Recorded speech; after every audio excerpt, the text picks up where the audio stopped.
Good morning, everybody. We convene this important hearing of the Subcommittee on Oversight and Investigation to examine the involvement of the Department of Energy and the White House Office of Management and Budget in the review, approval, and subsequent restructuring of the $535 million loan guarantee to Solyndra. The Obama administration has repeatedly touted its green energy plan as a savior for our faltering economy. Solyndra was the first loan guarantee issued by the Obama administration using stimulus dollars. Administration officials held out the company as a shining example of how the stimulus was creating jobs and invigorating the economy. However, just after 2 years of receiving this $500 million loan guarantee, and 6 months after DOE restructured the terms of the deal, Solyndra has closed its door, laid off over 1,000 employees, and filed for bankruptcy. Last week, the FBI agents raided the facility. One of our witnesses today, Mr. Silver, attempts to claim in his written testimony that the Bush administration is equally at fault for approving Solyndra's deal, and that Solyndra was a train ready to leave the station when President Obama took office.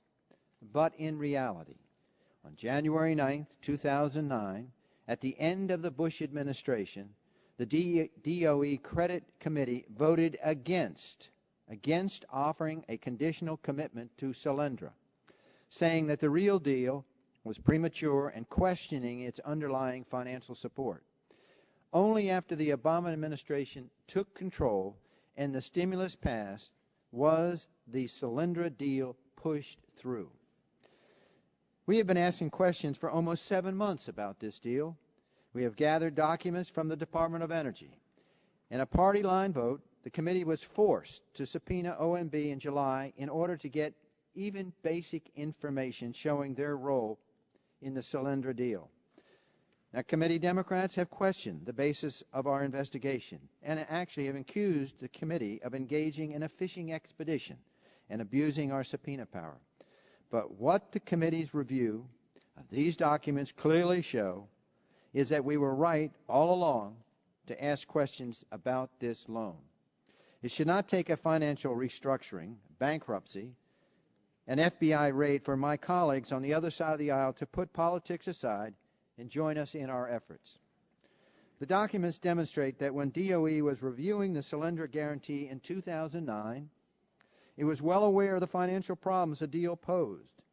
What the documents also show is that the rush to push out stimulus dollars may have impacted the depth and quality of DOE and OMB's review. In fact, the White House had scheduled Vice President Biden and Secretary Chu's appearing at Solyndra's groundbreaking event prior to DOE even making its final presentation to OMB on the terms of the Solyndra deal. An email from a senior OMB staff member to the Office of the Vice President sums up this disturbing revelation. In it, he states, quote, "We have ended up with a situation of having to do rushed approvals on a couple of occasions. We would prefer to have sufficient time to do our due diligent reviews and have the approval set the date for the announcement rather than the other way around," end quote.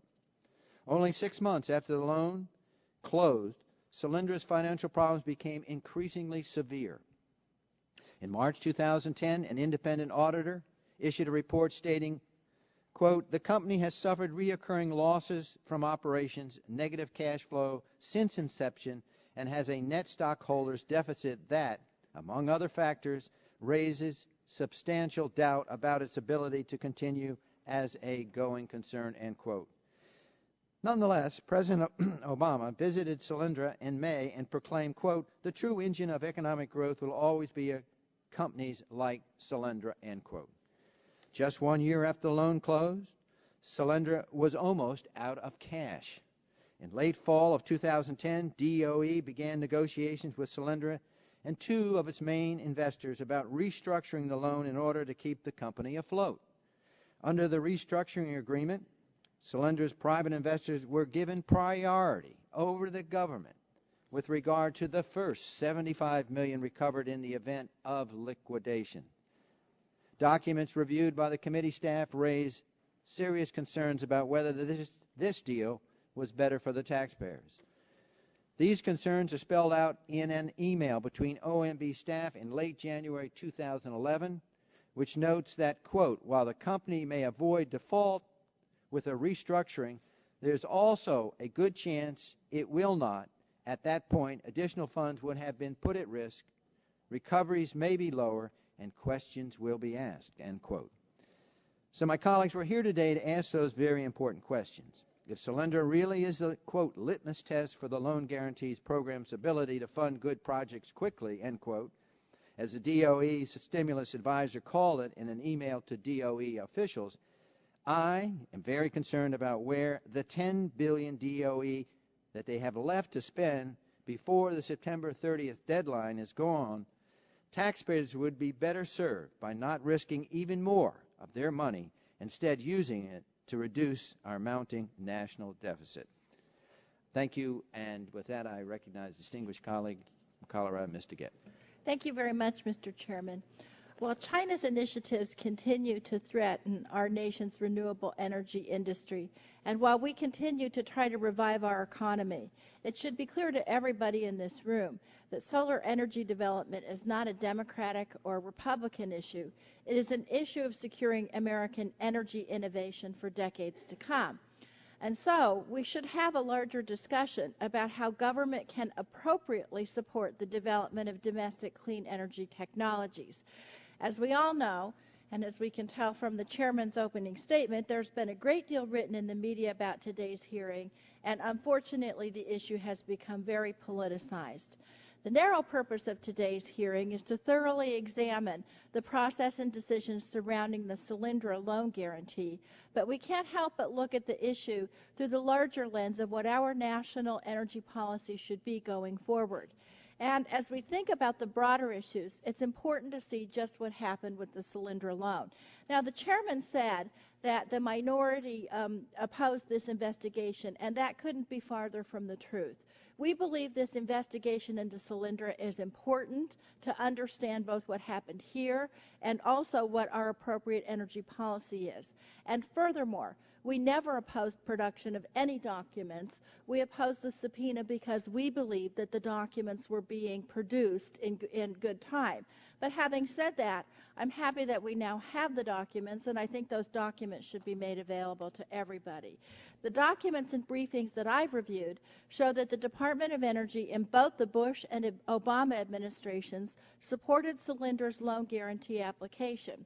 In 2007, the Bush administration DOE invited Solyndra to submit a full application, and by the end of the Bush administration, DOE had submitted the application to its critical committee for review. After President Obama took office, DOE continued to work on the application and ultimately approved the loan guarantee in September 2009.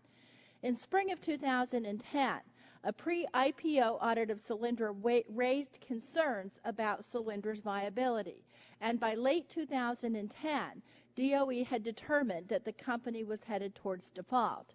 DOE was faced with a choice at this point: restructure the loan to increase the chances that Solyndra could repay the taxpayers' funds, or cut their losses and accept the high possibility of default. Ultimately, DOE determined restructuring was the course of action most likely to preserve the full recovery of the loan value. Under terms approved in February 2011, Solyndra was given more time to repay the loan, the government obtained additional collateral, and Solyndra was required to raise an additional $75 million from private investors that would have primacy over the government's interest in the event of liquidation before 2013. Now, this July, Solyndra's CEO visited my office as well as other members and talked about the strong demand for the company's product and how 2011 revenues were projected to double from 2010. Now, as we all know, less than 2 months later, the company announced it would file for bankruptcy. And now, the federal government's recovery of over $500 million loaned to Solyndra is at grave risk. It's always easier to assess decisions in hindsight, but particularly with a loan this big, it is critical that we get answers to several key questions. First, did the Bush and Obama administrations conduct appropriate due diligence before September 2009 guarantee approval?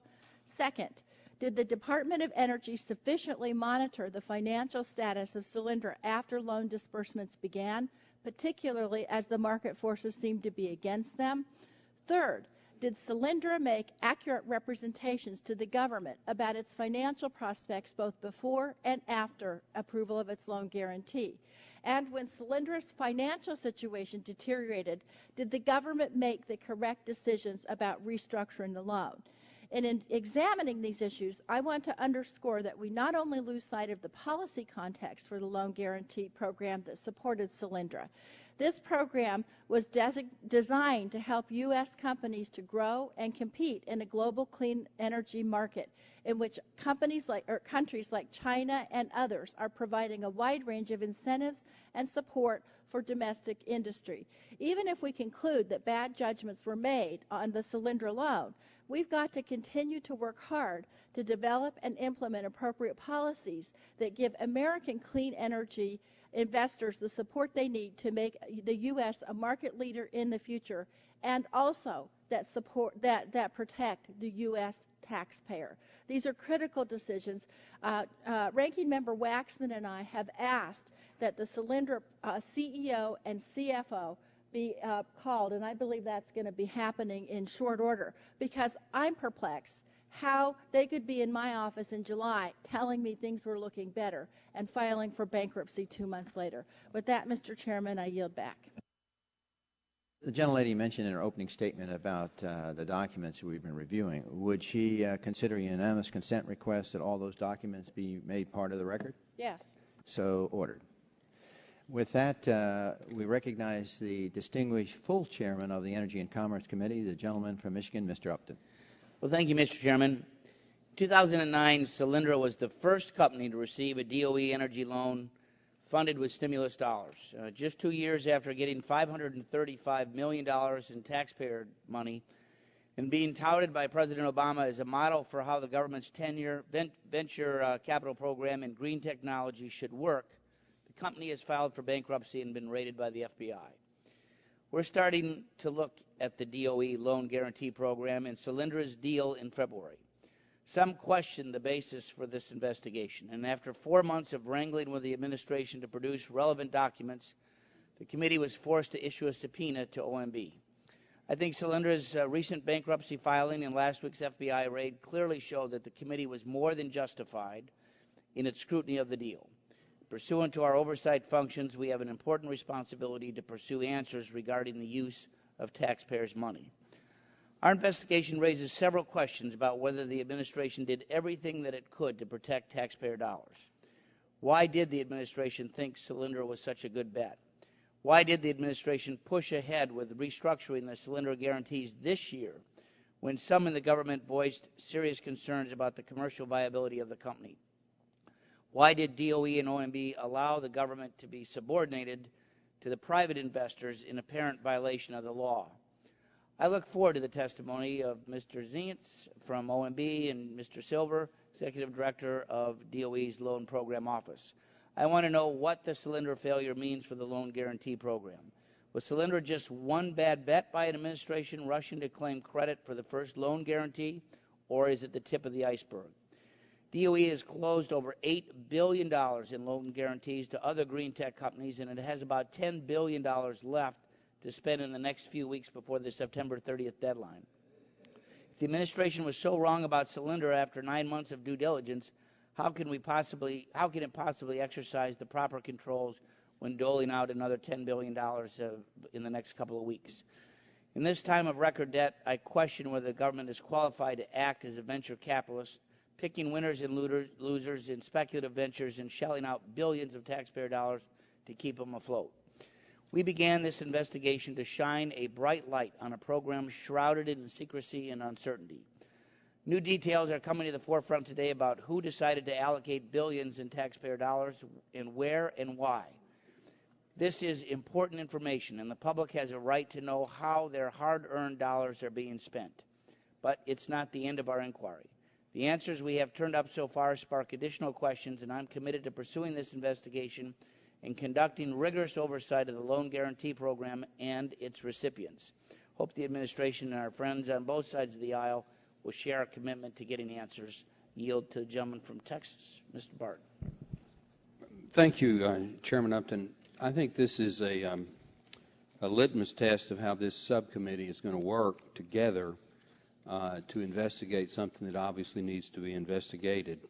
I was very gratified to hear Ranking Member DeGette's request that the record include all the documents that have been discovered so far, because at the beginning of this investigation, my friends on the minority side did not support the subpoena to get those documents. Mr. Chairman, I support loan guarantee programs for alternative energy. Having said that, I do not support the process by which this particular loan guarantee was announced. It's curious to me that in January of 2009, the Credit Committee unanimously recommended against this loan guarantee, but 2 months later, after President Obama had been sworn in, the Credit Committee approved, as far as I can tell, the identical loan commitment with no intervening improvement in the process. A DOE staff member at the time said, this project is going to run out of cash in September of 2011. How prescient was that, Mr. Chairman? As we all know, they declared bankruptcy last week. I look forward to the testimony of these officials, and I look forward next week to the testimony of the members of the company. And Mr. Chairman and Subcommittee Chairman and Ranking Member DeGette and Ranking Member Waxman, I strongly support y'all working together to pursue this investigation on a bipartisan basis. I yield back to Chairman. And I thank the gentleman, and I yield the balance of the time to Dr. Burgess. Thank you, Mr. Chairman. Ranking Member DeGette referenced the fact that going back to the Bush administration, this discussion was going on in the Department of Energy. I just do want to take a moment to point out that the Credit Committee at the Department of Energy on January 12, 2009, the last days of the Bush administration, the day after their meeting, it was a unanimous decision not to engage in further discussions with Solyndra at this time. Now, we all know the stimulus bill was about shovel-ready projects. It appeared that the shovel that this project was ready for was to bury it somewhere, and yet it was resurrected. Now, I believe in redemption. I believe in the afterlife, but I don't believe this was the wisest and best use. I do want to convey the message to members of the administration that when this committee calls, you respond.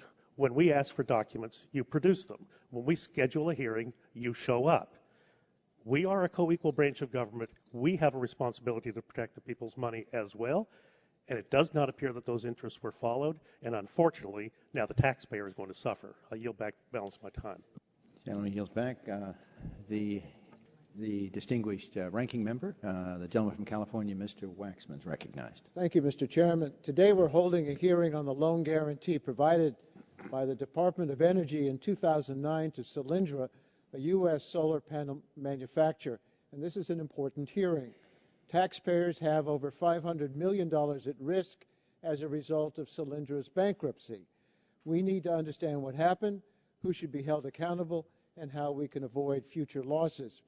We also need to ask whether Solyndra misled federal officials. In July, the company's CEO met with me in my office. He assured me that the company was in a strong financial condition and in no danger of failing. In fact, he said the company was going to double its revenues in 2011. I have a hard time reconciling those representations with the company's decision to file for bankruptcy 1 month later. Committee staff have now reviewed thousands of pages of internal documents from the Department of Energy and the Office of Management and Budget, and they raise a number of questions. The documents show that under both the Bush administration and the Obama administration, DOE officials strongly backed Solyndra. They believed its silicon-free solar panels offered. Mr. Chairman, may I have opportunity to speak? Absolutely. The committee will be in order to listen to the gentleman's statement. They believe its silicon-free solar panels offered cost savings, and its tubular shape reduced installation costs. And they thought the internal reviews they conducted and the external studies they commissioned showed Solyndra could compete successfully in the global marketplace. Well, these rosy scenarios were not realized. Today we'll ask why.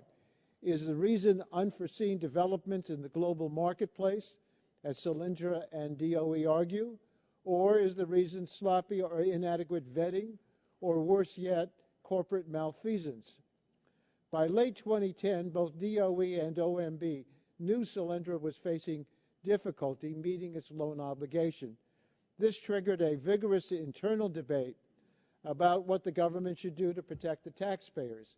DOE projected that an immediate liquidation would return less than 20 cents on the dollar, so they favored restructuring because of the potential for recovering more of the taxpayers' investment. Some OMB officials warned against restructuring on the grounds that it might not be enough to avoid bankruptcy and default. Well, that was not an easy decision, and we need to ask whether the right choice was made. Given the bankruptcy of Solyndra and the dollars now at risk, we have an obligation to the taxpayer to investigate the transaction thoroughly. That's why I welcome this hearing and why Ranking Member DeGette and I have urged Chairman Stearns to hold another hearing where we can question Solyndra's CEO. I disagree vehemently, however, with the policy conclusions my Republican colleagues have already drawn. They say the collapse of Solyndra shows the folly of federal investments in solar and other clean energy technologies, and they argue the government should not pick winners and losers in the energy marketplace. This sounds superficially appealing, but there is a fundamental flaw in their logic. The majority of Republicans on this committee deny that climate change is real. If you are a science denier, there's no reason for government to invest in clean energy.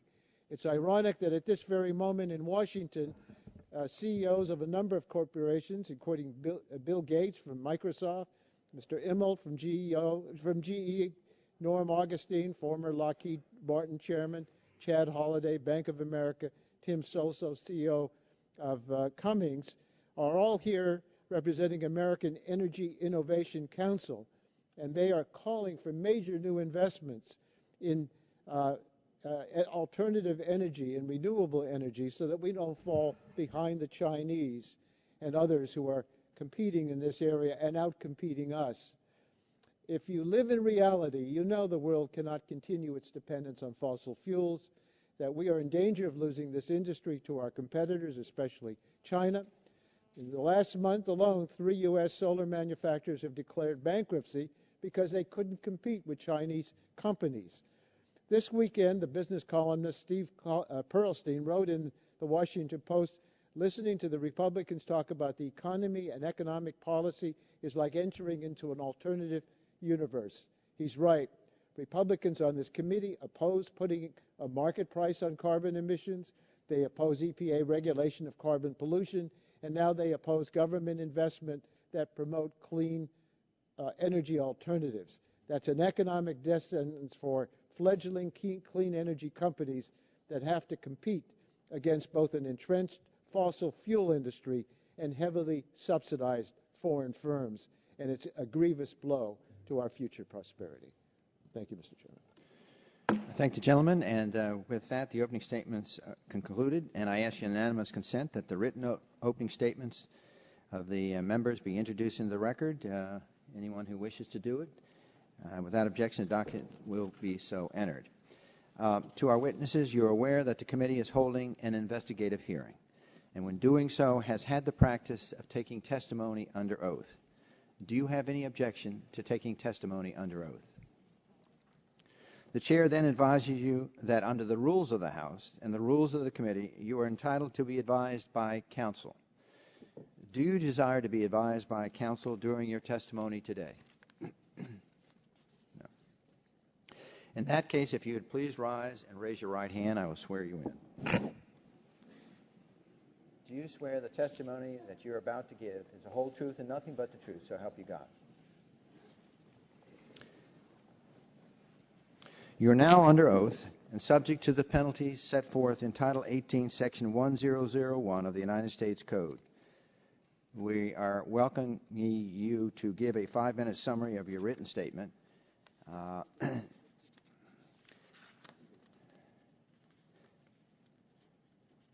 So with that, Mr. Silver, we welcome you with your opening statement.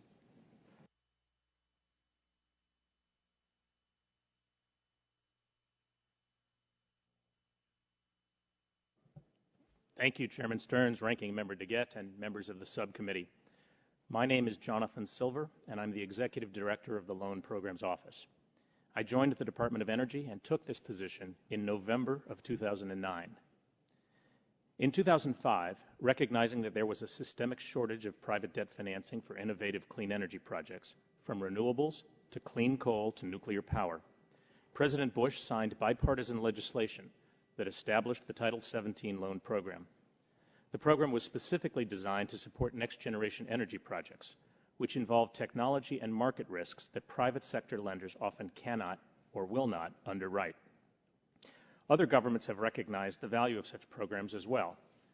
Germany and Canada already operate government-backed clean energy lending programs. The UK, Australia, and India have announced the intent to do the same. But none have been as aggressive as the Chinese government, which last year alone provided more than $30 billion in credit to its country's largest solar manufacturers. That's roughly 20 times larger than America's investment in the same period. Why is China making this investment? Because the race for solar manufacturing jobs is a race worth winning. Over the next few decades, this will become a global market worth trillions of dollars. In 1995, the United States manufactured more than 40% of the solar cells and modules sold worldwide. Today, it's 6%. Meanwhile, China's share has grown from 6% in 2005 to 54% today. China is now home to 5 of the 10 largest solar panel manufacturers in the world. 7 of the 10 largest are in Asia. Only 2 are in the United States. It is in this context that we should discuss the Solyndra transaction. Solyndra submitted its initial application in 2006. By late 2008, the loan program staff considered Solyndra the most advanced of the projects it had reviewed and the likely recipient of the program's first loan guarantee. In fact, by the time the Obama administration took office, the career staff had already established a timeline for issuing the company a conditional loan commitment in March of 2009. And in March, on the exact schedule that had been developed during the Bush administration, the program issued Solyndra a conditional commitment.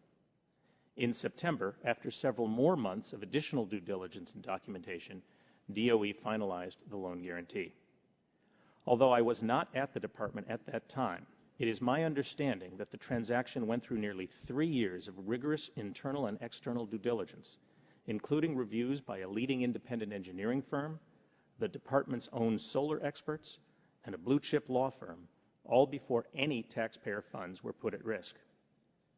The federal government was not alone in its assessment of Solyndra's potential. Some of America's most sophisticated professional investors collectively invested nearly $1 billion in the company after conducting extensive due diligence on their own, and again, before any taxpayer dollars were deployed. In 2009, Solyndra appeared to be well-positioned to compete and succeed in the global marketplace. Solyndra manufactured cylindrical thin-film solar cells, which avoided both the high cost of polysilicon, a critical component in making conventional solar panels, and certain costs associated with installing flat panels.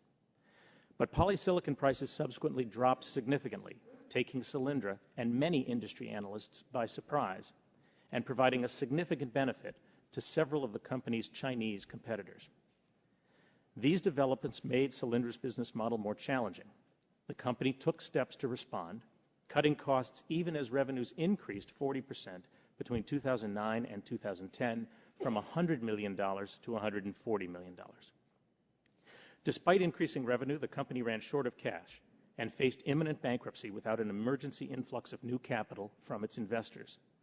The Department of Energy thus faced a difficult choice, whether A, to refuse the proposed terms of that financing, ensuring that the company would close and the government would recover only a small amount of its loan, or B, to allow the company to take the financing giving it and its almost 1,000 workers a fighting chance at success, and the government the possibility of a higher recovery on that loan.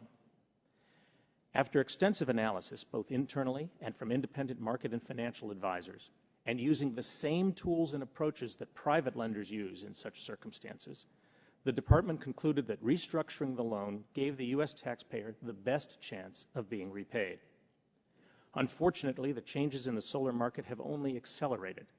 Chinese companies have flooded the market with inexpensive panels, and Europe, historically the largest purchaser of solar panels, is in the midst of an economic crisis that has significantly reduced demand. The result has been a further and unprecedented 42% drop in solar cell prices in the first 8 months of 2011 alone. These changes were particularly damaging to Solyndra, and as you know, the company declared bankruptcy earlier this month. While we are all disappointed in the outcome, Solyndra's situation should not overshadow the professional work that the department's loan programs have done to date, or the need to continue to find ways to support clean energy in this country. Developing a robust clean energy manufacturing sector in the United States is critical to our long-term national interests. And one of the most important tools, as our global competitors have already learned, is low-cost financing, effectively targeted and deployed.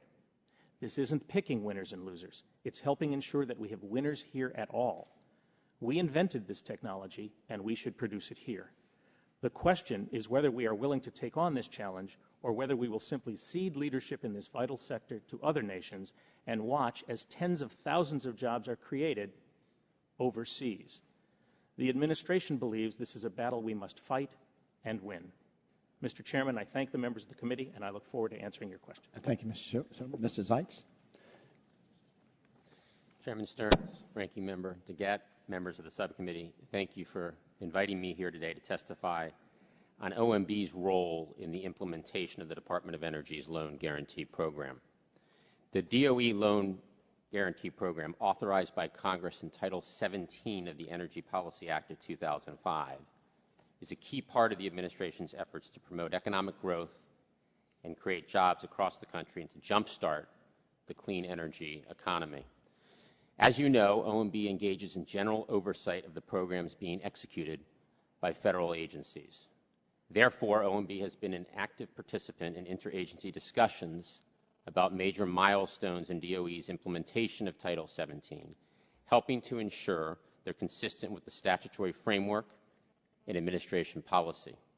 These interagency discussions are an important forum for asking tough questions and pressure testing assumptions, respectful of DOE's statutory authority to make final programmatic decisions on Title 17 loan guarantees. OMB also has a particular statutory role in the Title 17 program under the Federal Credit Reform Act of 1990, known as FCRA. Pursuant to FCRA, OMB reviews and must approve credit subsidy cost estimates for all loan and loan guarantee programs, including the credit subsidy cost estimates generated by DOE for the Title 17 program. OMB ensures that costs are accounted for appropriately. In performing its statutory role under FCRA, OMB works closely with agencies' credit subsidy cost models. Based on these models, OMB reviews and exercises final approval authority over credit subsidy costs to ensure that the cost of direct loans and loan guarantees are presented and reflect estimated risks consistently across federal agencies so that taxpayer funds are invested in a prudent and effective fashion. By contrast, the final decision on whether to issue the loan or guarantee rests with the agency implementing the applicable program, DOE in the case of Title 17.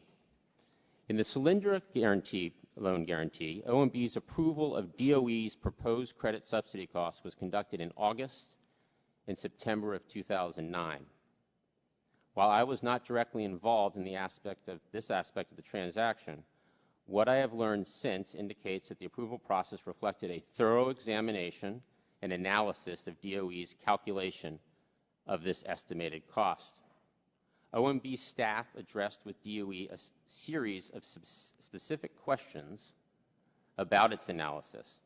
Based on these discussions, OMB and DOE ultimately agreed on the credit subsidy cost and OMB ensured it was budgeted and accounted for appropriately.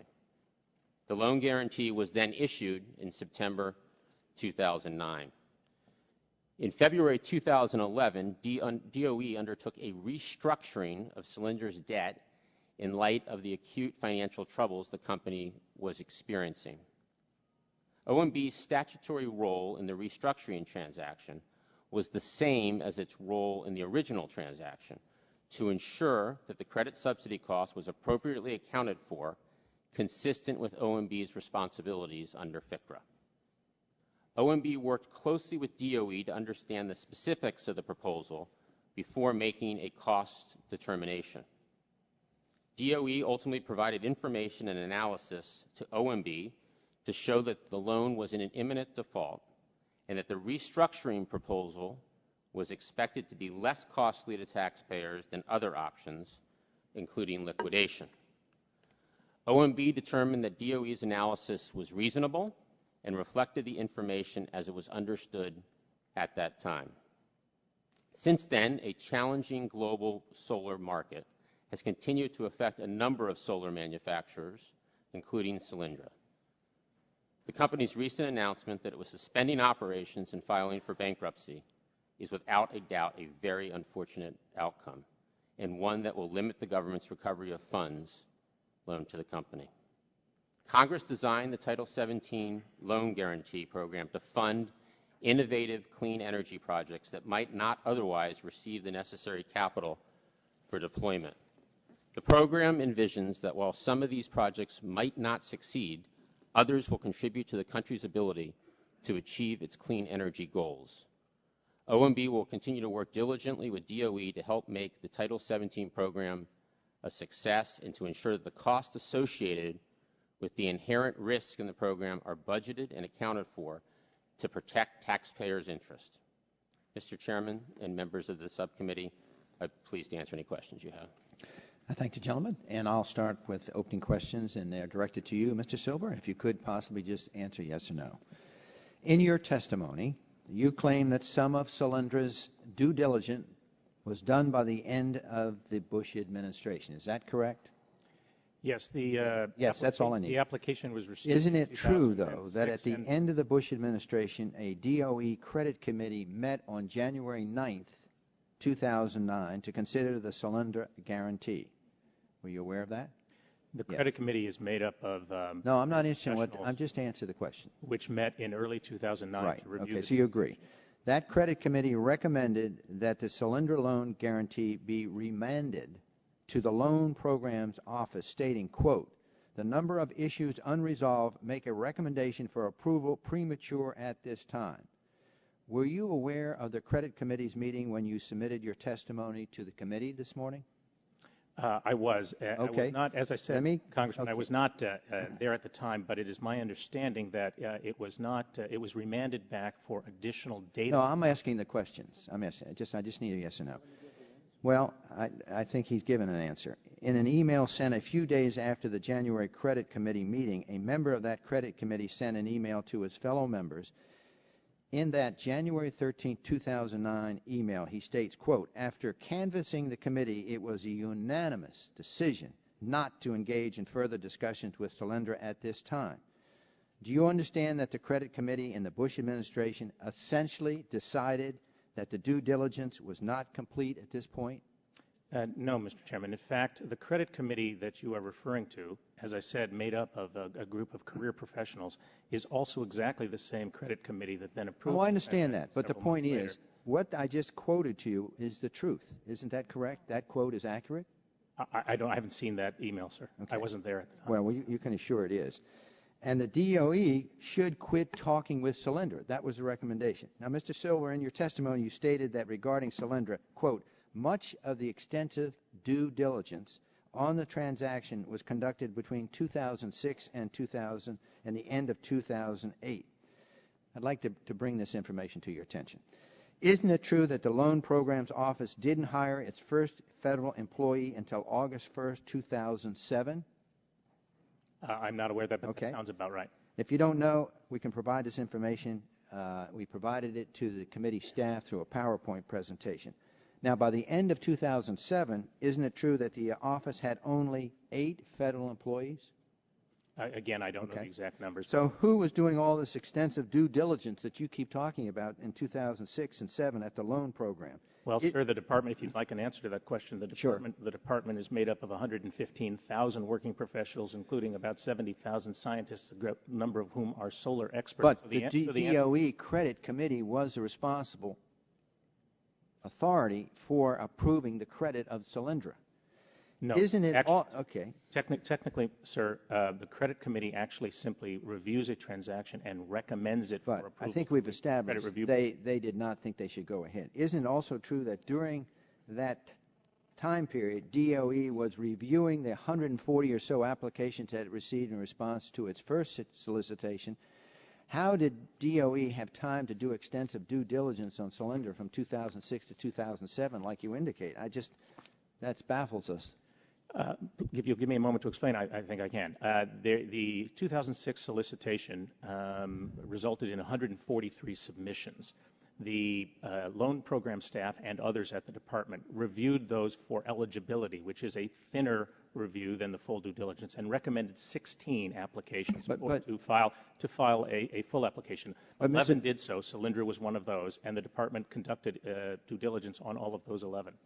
But, Mr. Silver, isn't it true the first draft of the independent marketing report wasn't even submitted until March 2009? You were there, isn't that correct? No, I was not there at that time, sir. It is my understanding, though, from reviewing the record, that there were several market research reports that were directly relevant that were used as the basis for assessment, and there was subsequently a direct marketing report done for the project, which was produced in the time frame. Our records show an independent engineer report that you cited in your testimony was submitted in early January 2009. Is that correct? I think that's the case, yes, sir. The due diligent legal memorandum submitted by the Morrison and Forster, which you have also cited in your written testimony, that also was submitted in early 2009, correct? I believe that's the case. Given this, how do you explain the statement in your testimony that the extensive due diligence was conducted in 2006 and 2008? Actually, I didn't say it was conducted in 2006. I said the application was received in 2006, and due diligence began and continued from late 2007 through 2008. It would be logical for the reports that you're making reference to here to be completed after that work was done during that period. Well, Mr. Stewart, I think my time has expired, but I think what we've established is that the credit committee during the Bush administration found the Solyndra deal to be premature and remanded it for further work. And we have all the evidence and all the clear evidence, so we're a little puzzled with your opening statement. With that, my time has expired. I recognize the ranking member, Ms. DeGette. Thank you very much, Mr. Chairman. I'd like to start my questions by asking unanimous consent to put the credit committee recommendation that the chairman referred to into the record so we can know what we're talking about. By unanimous consent, so ordered. Thank you very much. Mr. Silver, I've had staff hand you a copy of this credit committee recommendation. Have you seen this document before? No, ma'am, I have not. Okay. This is the document that the chairman was referring to where the credit committee remanded the project to LGBPO.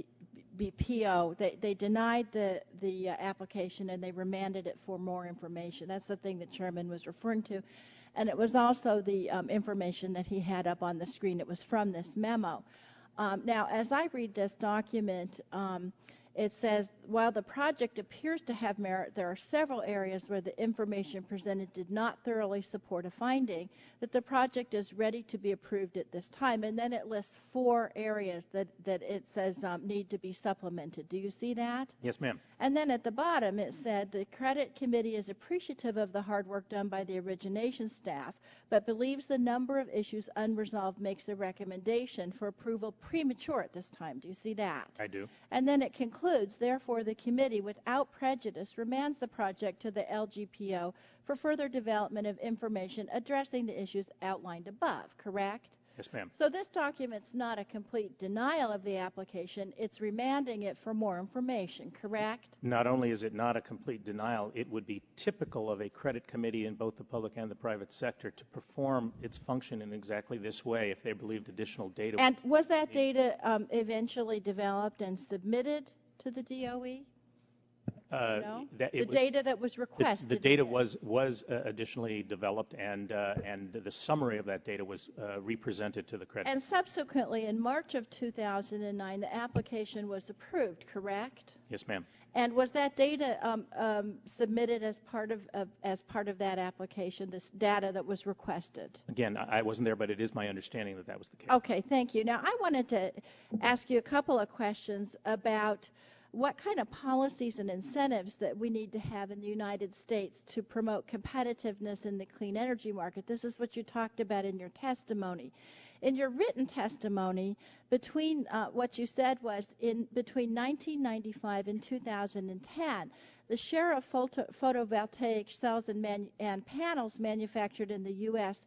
dropped from over 40% to just 6%. We've seen this with some Colorado companies that are trying to develop solar, but they can't actually find cells that are manufactured in this country. Since 2005, China's market share has actually increased from 6% to 54%, and half of the world's 10 largest solar panel manufacturers are now Chinese.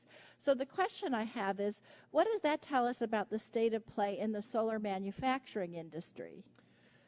Congresswoman, I think it tells us that the rest of the world takes this industry and this industry opportunity enormously seriously, has a multi-decade perspective on its importance, believes, as we do, that it will be a multi-trillion-dollar market that will generate tens of thousands of jobs, and is deeply committed to it. Now, what is the Chinese government doing that you know of to provide support to its solar industry? The Chinese government has already committed up to $30 billion of credit to its 4 or 5 largest solar panel manufacturers. It generally and frequently provides both zero-cost financing, occasionally free land, and other kinds of incentives and subsidies to that sector. And does cheap labor play a part in China's ability to dominate the world market on this solar development? It certainly has in the past, and cheap labor does play a material role in other parts of the world in their competitiveness.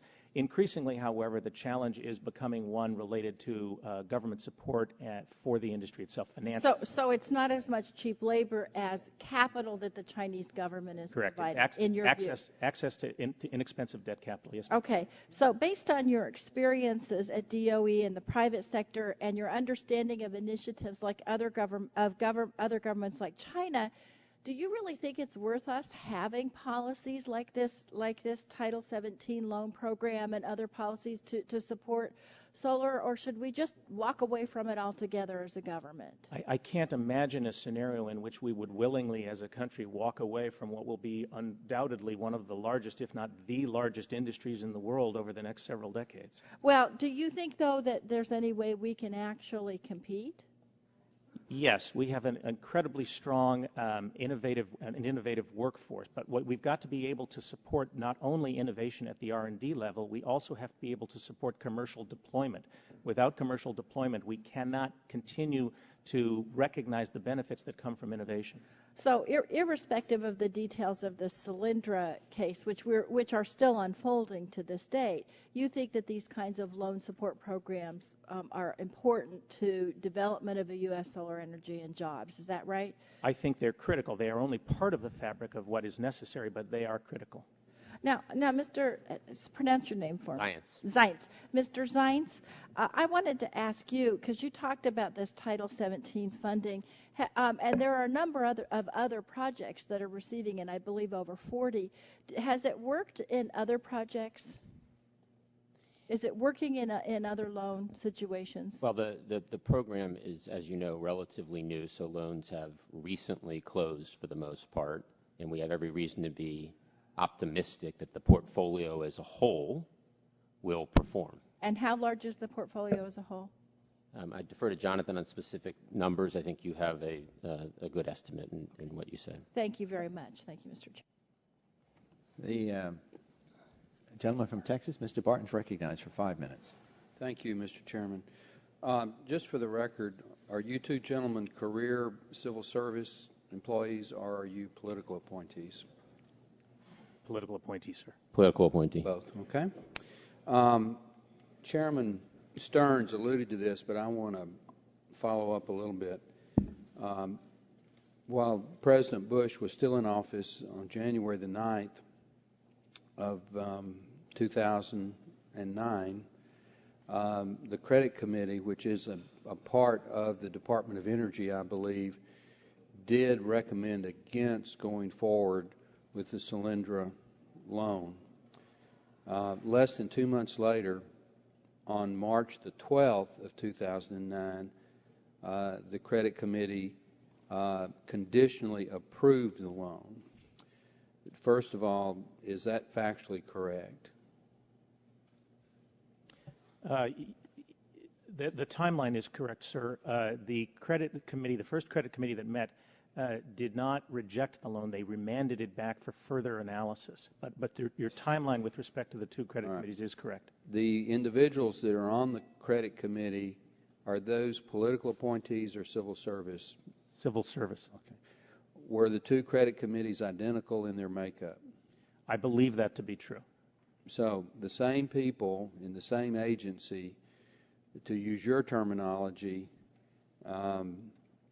needed additional information, or what, anyway, they did not approve it in January, but in March, the same committee with the same, made up of the same people, did approve, or conditionally approve. That's correct, right?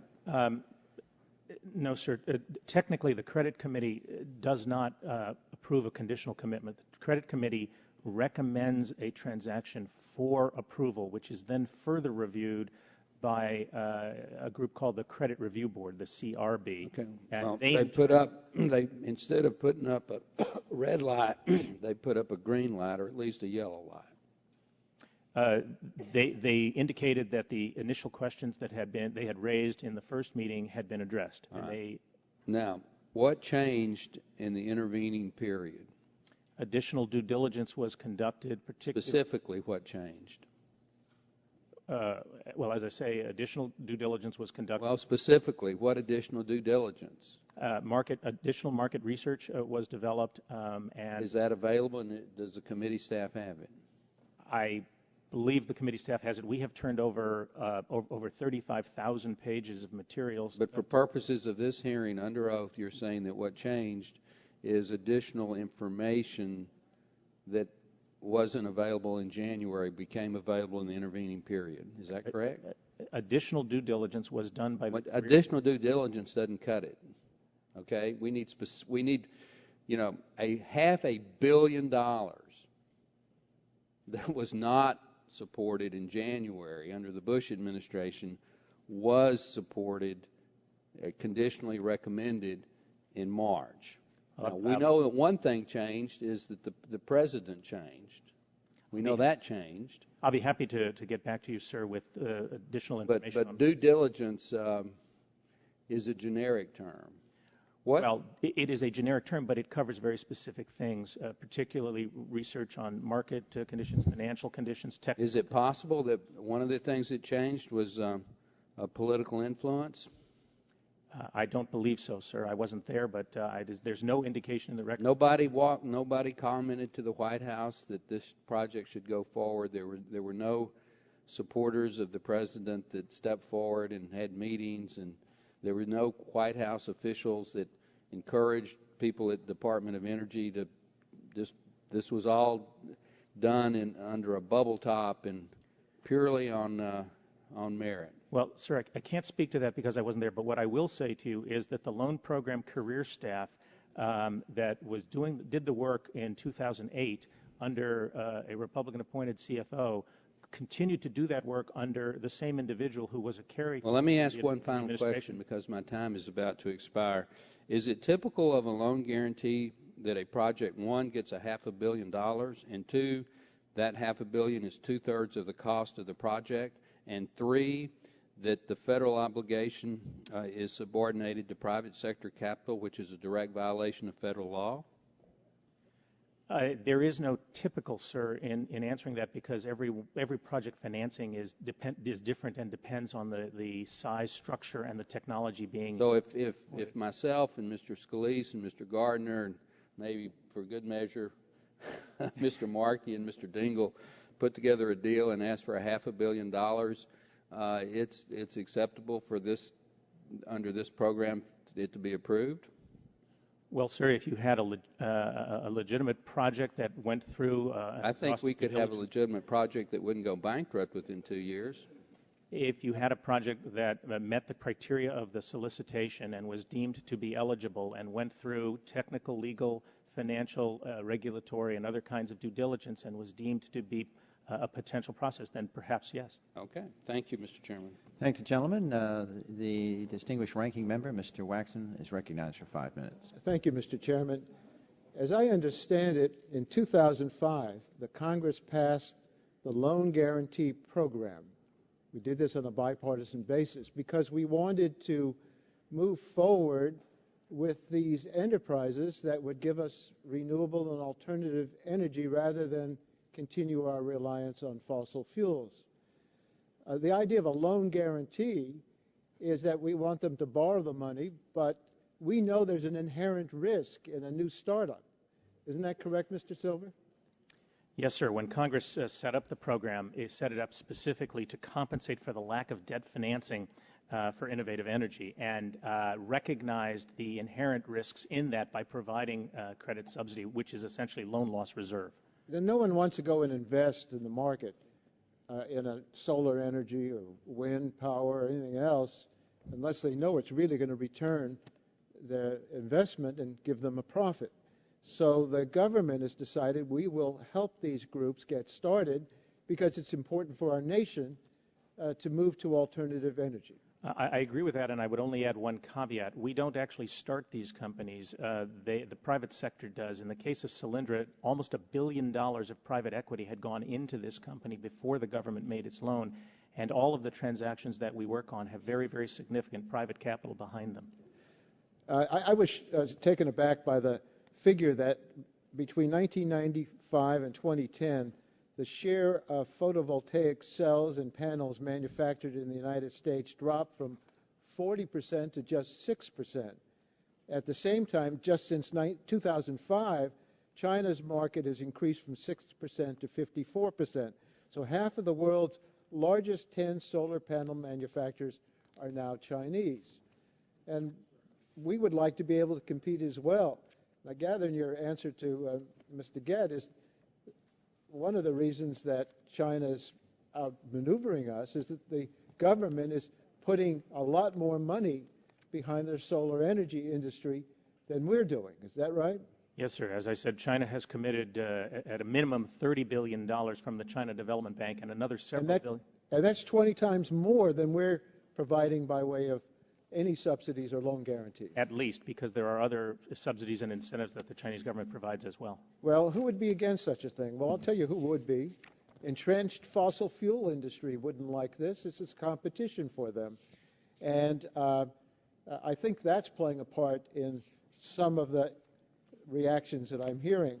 But one of the key issues of this investigation, is, as identified by Chairman Stearns, has been whether DOE issued the Solyndra loan guarantee as a favor to George Kaiser, a major donor to President Obama's campaign.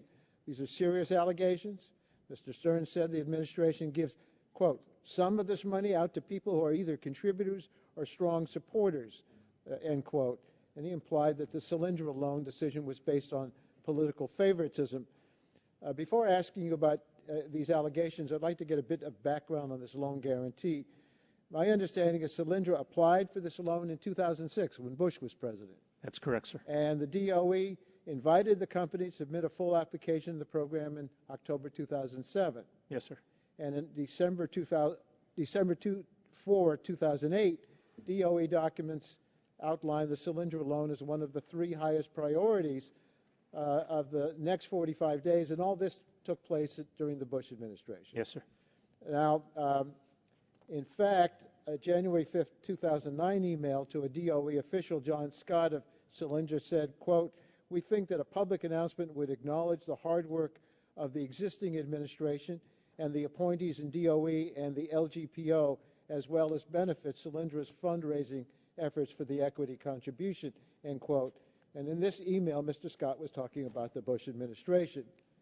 But the fact that the loan didn't close until President Obama took office seems to have given rise to allegations of political favoritism. Well, this Kaiser group wasn't the only private investment. A lot of the investment came from another group that is called Madrone, and that's the Walton family. They give to Republicans. But they were looking to make an investment in a loan that was being guaranteed by the federal government. I'd like to ask you, Mr. Silver and Mr. Zeitz, about your interactions with Mr. Kaiser and his impact on this loan. Did you or your staff have any interaction with Mr. Kaiser relating to the Solyndra loan guarantee? Well, sir, as I said before, I was not here at that time, but no, I've never met or spoken to the man, and as I understand from my staff, neither have they. And the staff were civil servants? Yes, sir. Who have been around? Yes. Even to the time of the Bush administration. Mr. Zeitz, is that the same answer same for for you? me, both personally and my knowledge of the OMB staff interaction. Did either of you instruct anyone to give the loan guarantee to Solyndra or restructure the loan because of the donations to the president by Mr. Kaiser? No, sir. No. Did anyone in the administration instruct you or your staff to grant or restructure the loan guarantee because of the donations to the president by Mr. Kaiser? No, sir. No. Are you aware of anything that would suggest that Mr. Kaiser's donations to the president were a factor in determining whether to grant the Solyndra loan guarantee? No, sir. Again, I wasn't there, but I have no reason to believe that.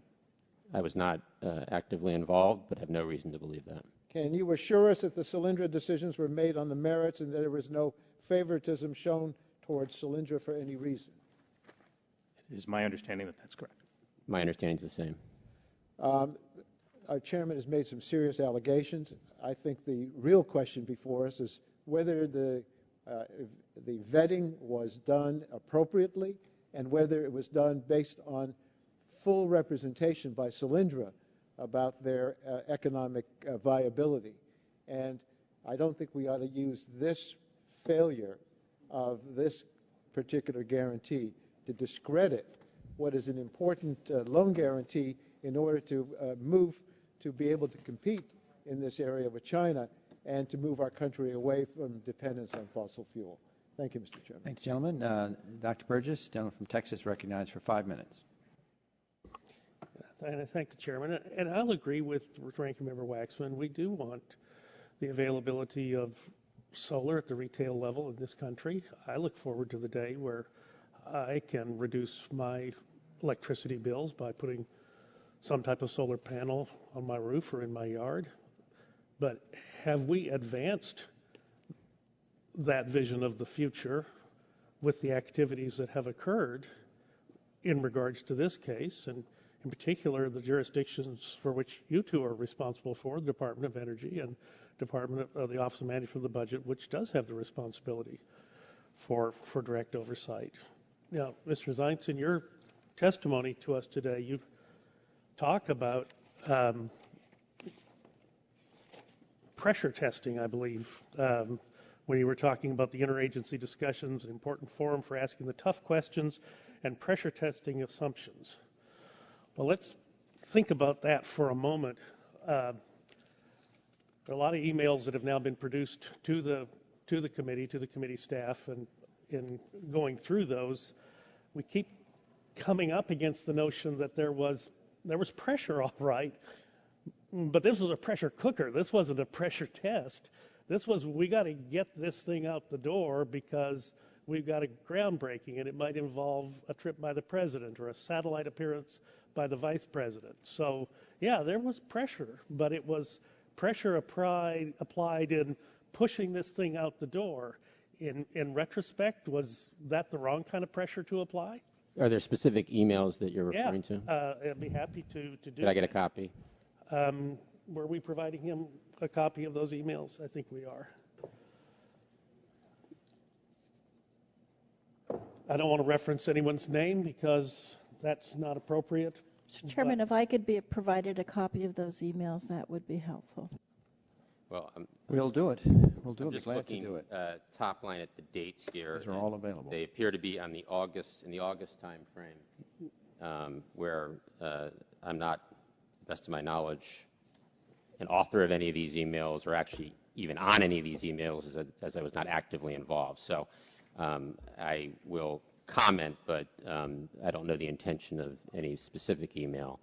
At that period of time, OMB was playing its statutory role under FCRA to ensure that an appropriate credit subsidy score was given to the project. So this is not about whether the loan should go forward or not. This is about the accounting for the loan. And there was some scheduling requests from the VP's office, and the VP's office was interested in potentially being part of an announcement of the closing of the very first loan. But I want to be crystal clear as to my understanding from my interactions with the staff in preparation for this hearing that those scheduling requests had no impact whatsoever on the credit subsidy score that was given to this project. OMB staff, based on its analysis, decided to increase the credit subsidy score to make it more conservative, and DOE agreed with that. So the closing occurred after OMB staff had done a thorough analysis of the credit subsidy score and decided to increase the credit subsidy score to make it more conservative. Well, so the scheduling logistics. I'm going to run out of time. Let me just reference August 27th, 2009, 4:40 p.m. And this is an email from someone in OMB. As long as we make it crystal clear to the Department of Energy that this is only in the interest of time, there's no precedent set, then I'm okay with it, but we also need to make sure that they don't jam us on later details, so there isn't time to negotiate those too, implying that there was pressure, there was pressure placed on... Well, again, not being involved and not being on this email chain, I think what is clear is that OMB staff was, to the best of my understanding, based on my discussions with OMB staff, because I was not actively involved, comfortable with the credit subsidy score, which is the statutory responsibility of OMB. And in fact, the credit subsidy score was increased during the period of time, and DOE agreed with that. It doesn't sound like they were comfortable. They say it's in the interest of time. This time we'll let it go, but tell those guys over at DOE that they're not going to jam us on this also. In preparation for this hearing, I talked to the OMB career staff, and no one hesitated in my discussions with them as to whether they were comfortable with the final determination of the credit subsidy score for this project. And as I said, the credit subsidy score was increased, i.e. made more conservative as a result of the OMB analysis, and DOE agreed with that. Let me just, in the remaining time, Mr. Silver, ask you, this is the filing with the SEC on the S1 report from March 2010 on the planned initial public offering, and Solyndra's auditor, PricewaterhouseCoopers, stated the company's S1 amended that the company has suffered recurring losses from operations, negative cash flow since inception, and has a net stockholder deficit that raised substantial doubt about its ability to continue as a going concern. Did this prompt any curiosity on your part, or did it change anything about the Department of Energy's behavior about this application? Well, let me respond first, Congressman, as a former venture capitalist, and tell you that frequently companies, particularly high-growth companies like Solyndra, will make filings for companies that are, while they're growing rapidly, still are continuing to burn cash. A going concern review by an independent auditor accompanies that kind of scenario. I should also point out that in the time frame... I'm going to run out of time, but with all due respect, venture capital is different from a government investment, a taxpayer subsidy. This is a different universe, and your response as a venture capitalist is likely not consistent with being a good steward of the taxpayers' money. And I'll yield back to the chairman. The gentleman yields back. We recognize the chairman emeritus of the Energy and Commerce Committee, the gentleman from Michigan, Mr. Dingle. Well, most kind. Thank you, Mr. Chairman. I am very pleased to see that we are having proper oversight, and it's my hope that as we go forward, that if the majority has evidence of wrongdoing, they will present it to us so we can take proper action. Mr. Silver, you say in your testimony that Solyndra first applied for a guaranteed loan in 2006 when President Bush was still in office. Is that correct? Yes, sir. I understand that you have people who work within the loan program office and who do the due diligence on determining the quality and feasibility of loan applications. Are these people political appointees? No, sir. Career Their, staff. their career. And analysts and advisors. Good. Now, so the staff reviewing application for guaranteed loan over the past 5 years are not political appointees, but instead are career non-political employees who serve from administration to administration. Is that right? Yes, sir. All right. Now, although I understand you haven't yet been at the loan office, is it your assessment that the guaranteed loan was awarded based on the project proposal and the strength of the application and not on any political influence? Remember, you're under oath. To the best of my knowledge, and as you point out, I wasn't there, but to the best of my knowledge, yes. Okay. So non-political career Department of Energy employees, while serving under the Bush administration, recommended a timetable to award Solyndra a guaranteed loan. Was this a timetable against which the loan was eventually committed? Yes. The career staff identified the timeframes after having brought it forward in the first credit committee as March for a second credit committee and produced it at that time, yes. All right, let's go fast forward to a year to 2010 when Solyndra approached the Department of Energy for further assistance. Was this due to low-cost competition from Chinese manufacturers? Solyndra needed help. If your office had not agreed to restructure the loan, would Solyndra have gone bankrupt in 2010? Yes, sir. Now, without the structured loan or restructured loan, would Solyndra have had any chance of success? It's hard to imagine how, since they had a liquidity crisis, they were out of operating capital. Now, would the company's 1,100 workers been laid off in 2010 then? I would assume so, yes. Solyndra secured an additional $75 million from investors as part of the loan restructuring. Is it a standard in loan restructuring for new investment to have priority in the case of liquidation? It's very typical. Now, Mr. Chairman, I have been waiting anxiously to hear what we have to show that there is wrongdoing here. And I'm still waiting to see something that makes me be concerned that we have here some wrongdoing. And I don't want us to proceed just on suspicions or doubtful questions or misinterpretations of emails or finding emails where none exist. Now, let's try and see what took place. First, during the Bush administration, Solyndra submitted a pre-application for a loan guarantee. Second, in a financial and technical review were conducted. In October 2007, the Department of Energy invited Solyndra and 15 other applications to submit full applications. Solyndra submitted their full application in 2008. Later in 2008, the Department of Energy indicated that Solyndra was in the best position to receive the first loan guarantee. Remember, this was under the Bush administration. In January 2009, during the final days of the Bush administration, the department set forth a timeline to complete due diligence on the Solyndra application that would lead to approval by the spring of 2009. Next came in the administration of President Obama. Now, during that spring of 2009, the department continued to do its due diligence and completed its work in August. The loan guarantee was issued in September 2009, 3 years after the pre-application was originally submitted. I'm looking forward to hearing from the committee leadership and from the committee staff.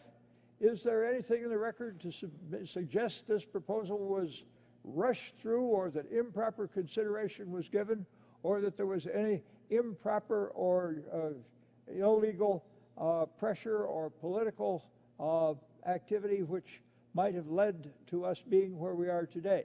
I would urge my colleagues to look hard for the facts and take all the facts in consideration and to see to it that as we go about our business, we are careful in finding the truth and not just having a splendid time making unjust accusations regarding the program and the administration. Thank you. Gentleman's time has expired. Recognize the gentleman from Nebraska, Mr. Terry. Thank you, Mr. Chairman. And I would agree with the Chairman Emeritus that we do need to do our due diligence and find out on behalf of the taxpayers what went wrong here. And that does need to be our ultimate mission. There's a theme that I'm picking up in the questioning, and that's, I think everyone must agree that there's some scandal involved in this. And I'm reaching that conclusion by the amount of time spent to ensure that people believe that this was somehow approved and all of the work done under the Bush administration. That seems to be the MO, is if there's a crisis that occurs today, blame it on the past administration. And so just to set some facts straight, because even you, Mr. Silver, mentioned in your written testimony provided to us that Solyndra submitted its initial application in 2006, and much of the, quote, extensive due diligence on the transaction was conducted between 2006 and 2008. But an unrefutable fact is that on January 9, 2011, the Bush administration DOE Credit Committee remands the Solyndra application, calling it premature and citing unresolved issues.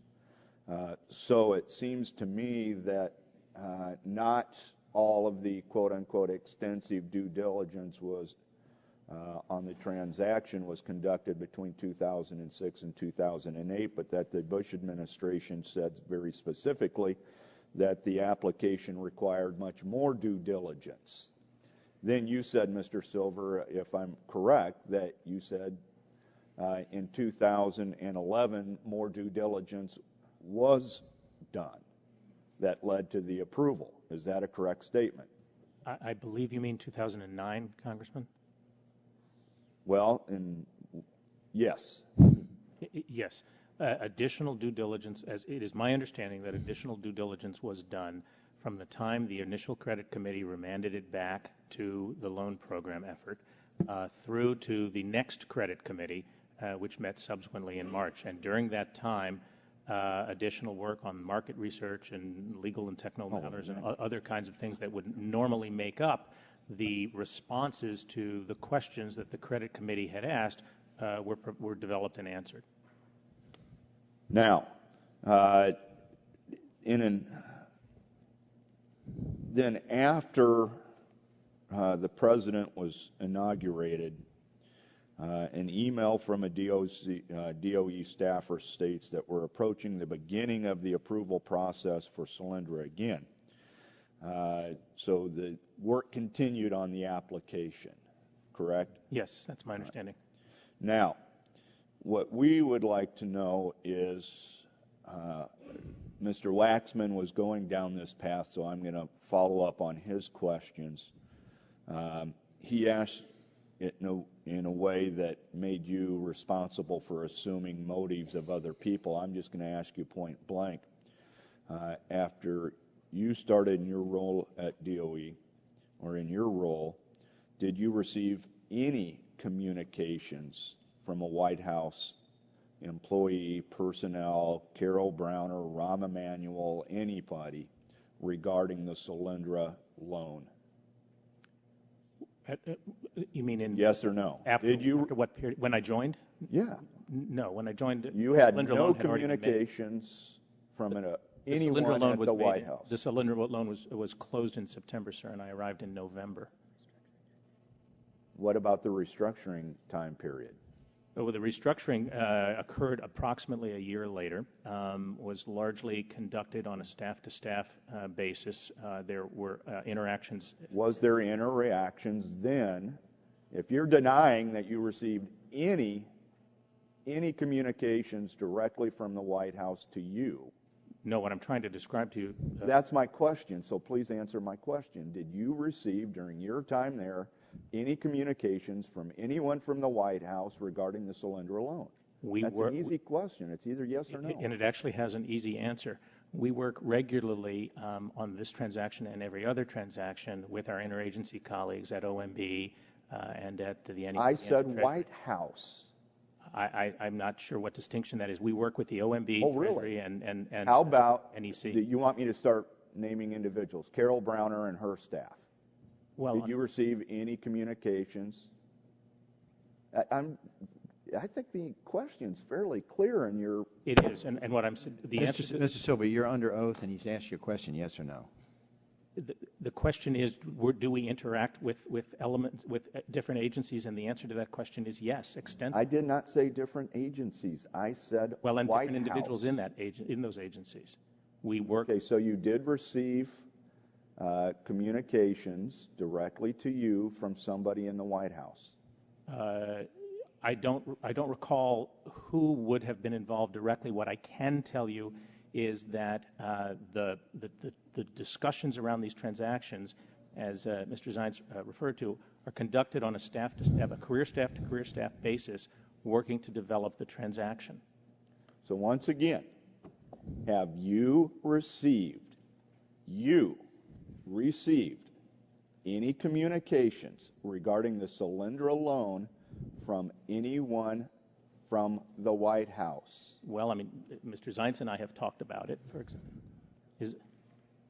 Okay. Mr. Zeitz, have you? It's a fairly clear, obviously, Mr. Silver is not going to answer the question. Well, again, as to the loan itself, I wasn't involved when the loan was closed. As to the restructuring, yes, I do interact with components of the White House. I would draw a distinction between OMB and the White House to tap into their expertise on energy and on financial markets. Okay. And who was the person that you were communicating with in the White House? The primary expertise resided at the time in what was then the Office of Energy and Climate Control. That was Carol Browner's office. Carol Browner led that office, yes. Did they suggest to you, my time is up? Thank you, gentlemen. And the gentleman from Massachusetts, Mr. Markey, is recognized for 5 minutes. Thank you, Mr. Chairman, very much.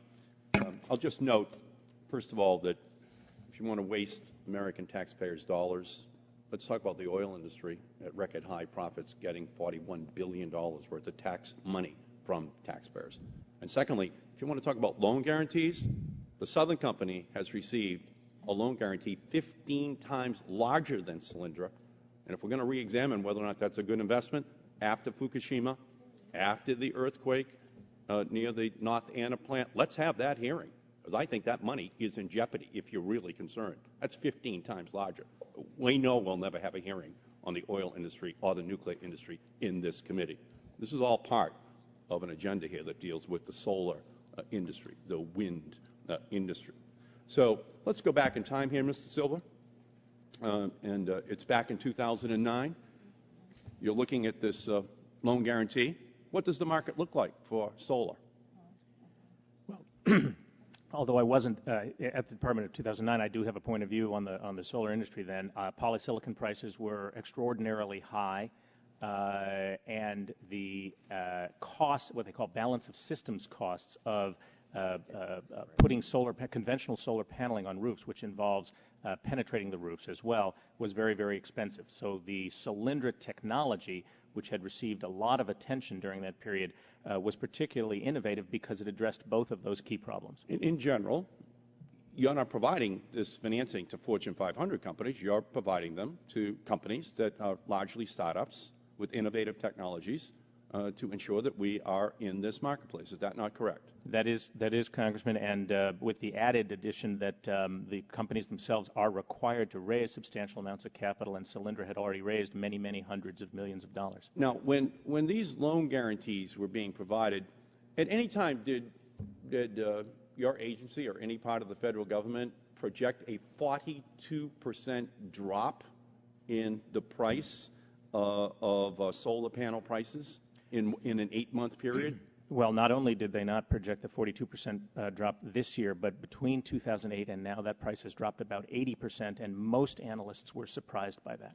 So just so we can have an honest discussion here, there is a Moore's Law for solar, and I hold up the chart, and that is that every time there is a doubling of solar panels worldwide in deployment, the cost of producing them goes down by 18%.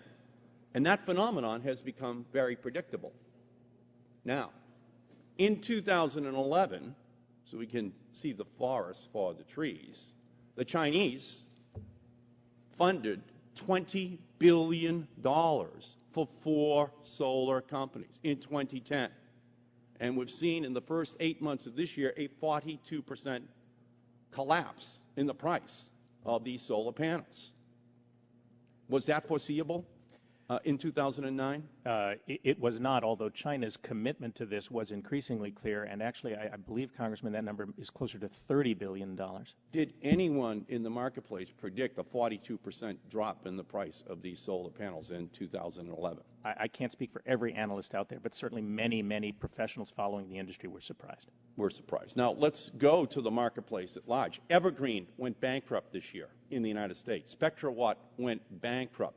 German Solar SE shut down their Arizona solar facility. BP Solar shut down their facility in Frederick, Maryland. Emerging Conversion and Daystar Technologies lost 80% of their market value this year.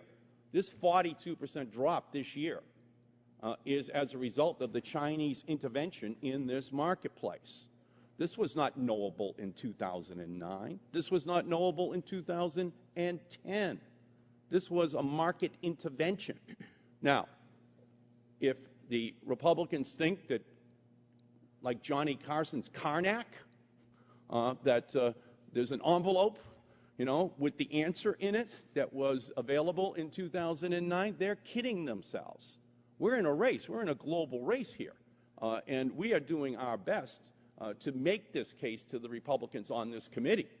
While they keep the loan guarantees for nuclear intact as they pass their budget, while they continue to protect those oil company tax breaks up to $41 billion, they are trying to now to pin,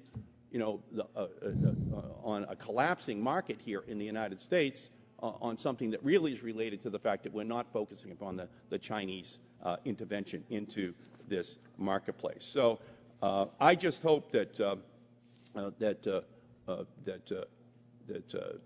the administration and their policy of financing these kinds of programs, and I think for the most part, it's been a big success story, and I think we have to keep that in mind as well, is something that this committee keeps in their mind as we move forward. I thank you, Mr. Chairman. Mr. Sullivan is recognized for 5 minutes.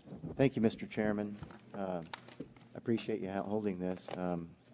Mr. Silver, on January 9th, 2009, the Credit Committee during the Bush administration found the Solyndra deal to be premature and reprimanded and stopped all further work. An email sent by DOE Credit Committee a few days later stated that it was unanimous decision not to engage in further discussions with Solyndra at this time.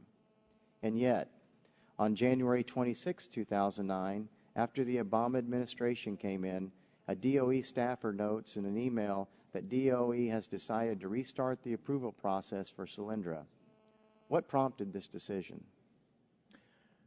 Well, Congressman, again, since I wasn't there, I can only give you my review of the record, but it appears to me that when the first Credit Committee remanded it back, what they specifically did was to say, we have specific questions which we need answered before we can take this application up again.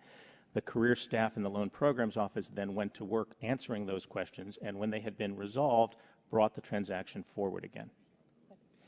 This was about 2 weeks before the stimulus was signed into law. Didn't that have something to do with it?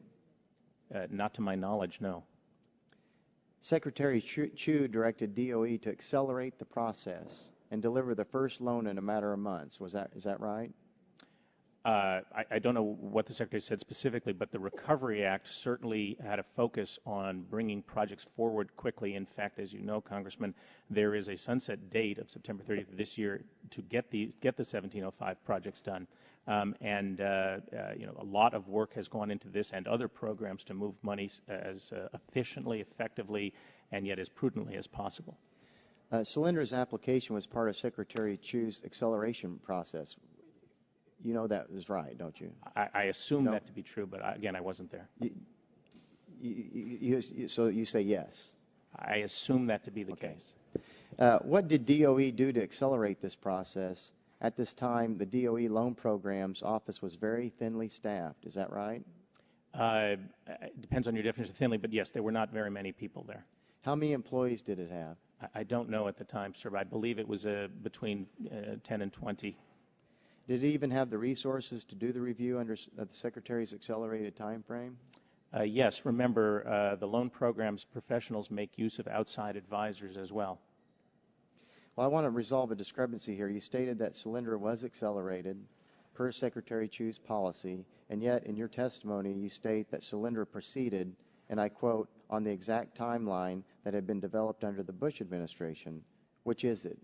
And can you clarify this? Well, I don't think those two statements are incompatible.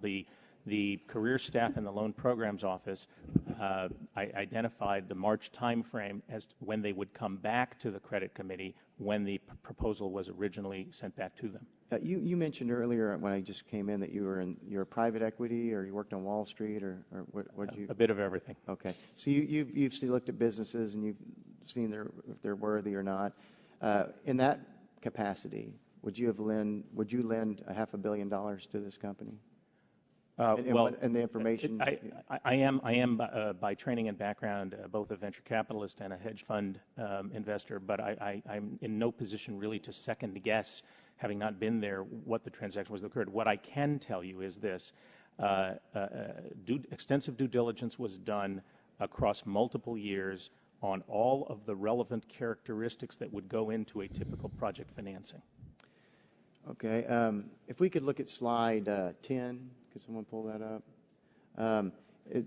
I'd like to ask you about this, the OMB guy. Given the time pressures we were under to sign off on Solyndra, we don't have time to change this model. This is what they're saying between each other. As long as we make it crystal clear to DOE that this was only in the interest of time and that there was no precedent set, then I'm okay with it. But we also need to make sure they don't jam us on later deals so there isn't time to negotiate those too.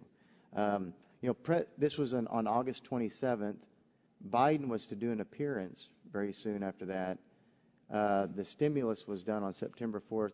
What do you have to say about this? Well, I wasn't involved in this, but based on what's on the screen here, I think this has to do with the closing of the transaction. And OMB's role at that point is to make sure that the credit subsidy score is correct from a budgeting cost perspective. It is not about the loan overall at that stage. It's about the credit subsidy score.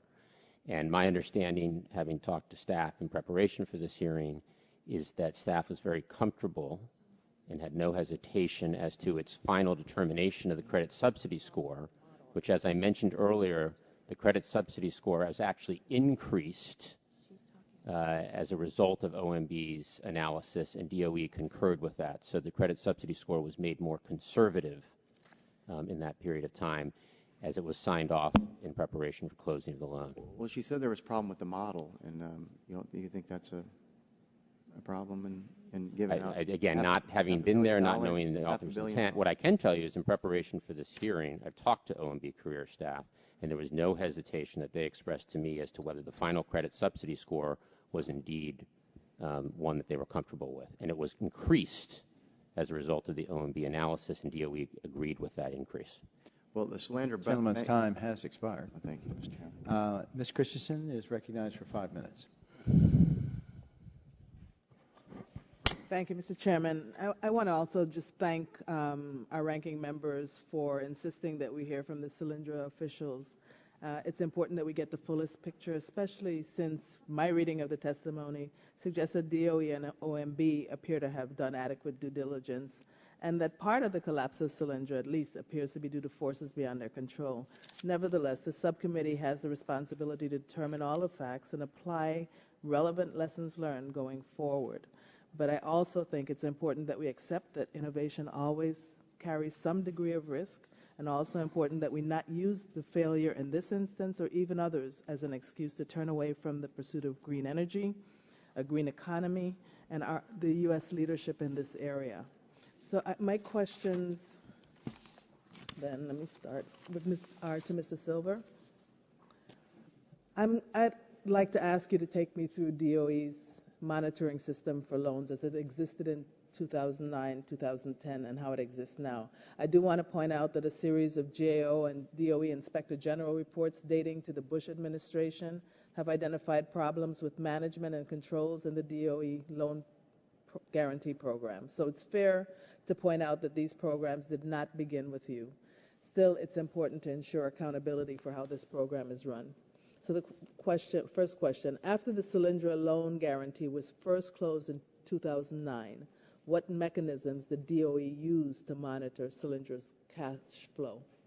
In addition to our origination teams, our credit teams, our legal teams, our technical teams, and our regulatory teams, we also have a portfolio management group. And their responsibility is to monitor transactions post-closing against the covenants in each individual transaction.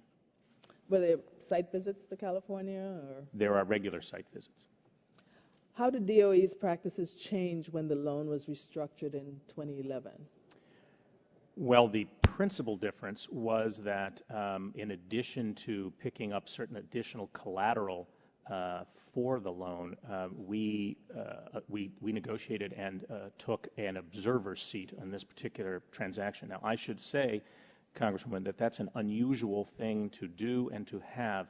Typically, lenders, including lenders in the private sector, do not have board seats or even generally board observer seats, but we thought it was important to do that in order to be able to continue to monitor it. So despite this ongoing monitoring, it does not appear that DOE anticipated Solyndra's deep financial troubles this summer. So, Mr. Silver, how would you explain this, that you were not able to anticipate the deep financial troubles?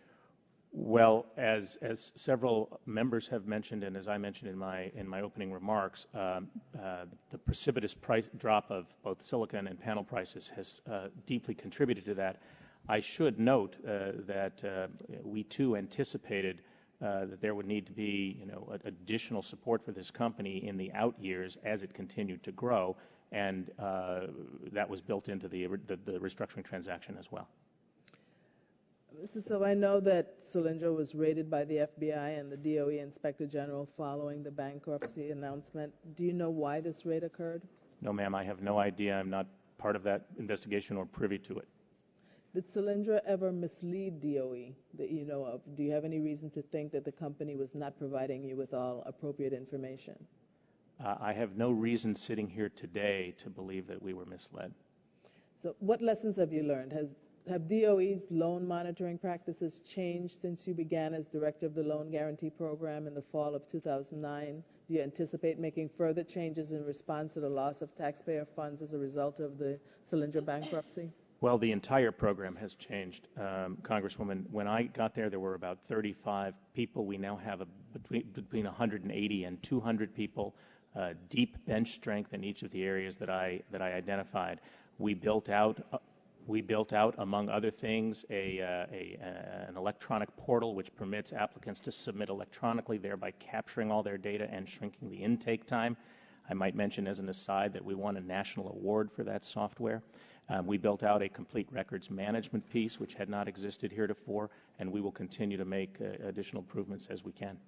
Thank you for this information. One of the key roles for the committee moving forward will be to understand why DOE did not foresee the Solyndra bankruptcy earlier. You've helped us with at least some information regarding that, and whether there are ways to improve the system for monitoring projects that benefit the program. But thank you for your responses. Thank you, ma'am. I yield. Lady yields back. The gentlelady from Tennessee is recognized for 5 minutes. Ms. Blackburn. Thank you, Mr. Chairman, and thank you both for being here with us. Just a couple of questions, and I know you've been here for quite a while. I've got a couple of emails I want to put up here. Mr. Silver, you said you had worked on Wall Street. No, I didn't work specifically on Wall Street. Okay. Midtown, but for a hedge fund, yes. For a hedge fund, okay. So you're pretty used to reviewing companies and looking at the history of companies and deciding if something is going to be a good investment or not, correct? Yes, ma'am. Okay. And I would imagine that DOE had a file that was passed on to you when you came into your position. Did it have a file that contained the different loans that had been approved and the tracking on those, the accountabilities to the taxpayer? Because, you know, we're about fairness for the taxpayer. Yes, as are we, and yes, there were files. Okay, so you did have files. Okay. Mr. Zeitz, did you get a file at OMB on Solyndra and the due diligence that was done and the process that was followed? I became involved with Solyndra around the period of the restructuring. Not my question. Did you receive a file that goes back to day one? No. So you had no knowledge of the history? Well, OMB's role here, as I've talked about before, is specifically on FCRA around the credit subsidy. Sir, not my question. Did you get a file? Was there some history of the process? I was briefed by our staff on the history of the process. But nothing in writing? I've reviewed documents that the staff produced, but there's OMB, not one comprehensive file that I have been There is no Solyndra loan guarantee file at OMB. My assumption would be, although I've not seen it, that the career staff, yes, maintains a file on Solyndra. That is not something. But you have not seen that? No. Okay. All right. Let's put this up. Now, there are two emails here, and let's talk about these for a minute. The first one, August 19th, an email between the DOE staff dated the 19th stated that, quote, we still have a major outstanding issue, the issue of working capital assumptions. Mr. Silver, I assume you know a little bit about that, has been a major issue repeatedly raised since December 08. I want to pay attention to those dates. Now, let's look at the next day. There is an email. Now, Mr. Markey was concerned that no one seemed to be Carniac and have a silver ball. Well, it looks like we might have had somebody that was doing a little bit of looking ahead. So let's talk about this. That email says the issue of working capital remains unresolved. The issue is cash balances, not cost. Solyndra seems to agree that the model runs out of cash in September 2011, even in the base case without any stress. This is a liquidity issue. Mr. Silver, what do you say to that? Well, that would not be surprising in a modeling scenario. That is, in fact, exactly what you use modeling to do, to identify where there are holes in the project. It also does. Have you ever seen this email? I have not seen this specific. This is the first time you've seen this email. Were you aware that the liquidity issue had arisen? I was aware that the liquidity. Was that in the file? I don't honestly remember if that was in the file or not. Again, I arrived in November. Just remember you under oath. I'm deeply aware of that. Okay, let's go on to the rest of this. Just to be clear, though, I arrived in November of 2009, and since the loan was already issued at that point, we essentially move into the role that a bank managing a mortgage would. We're managing the loan. And I appreciate that. That's why I asked if you were past a file. My assumption would be, and you know, Mr. Chairman, my goodness, I would think if we've got loan guarantee programs going in different agencies and there is not a comprehensive file that will give the history of that would show the due diligence, that would document this, that would show the orderly process that was followed, or as Mr. Waxman was so concerned about the vetting process, my goodness, we should be reviewing every one of these loan programs.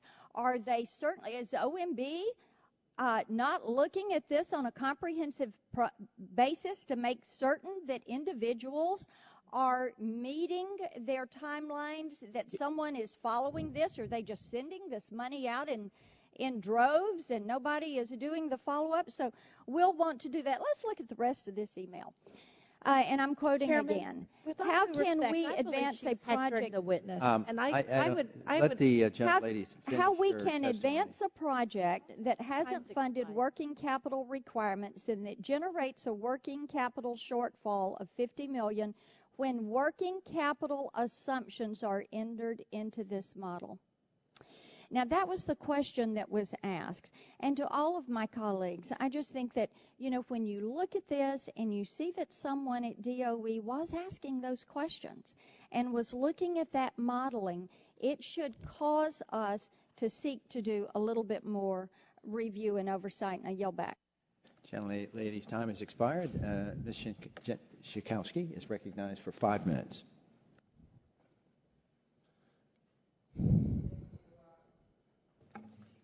I thank you, Mr. Chairman. You know, I agree that we should closely examine what went wrong and how the loan guarantee process can be improved if it needs improvement.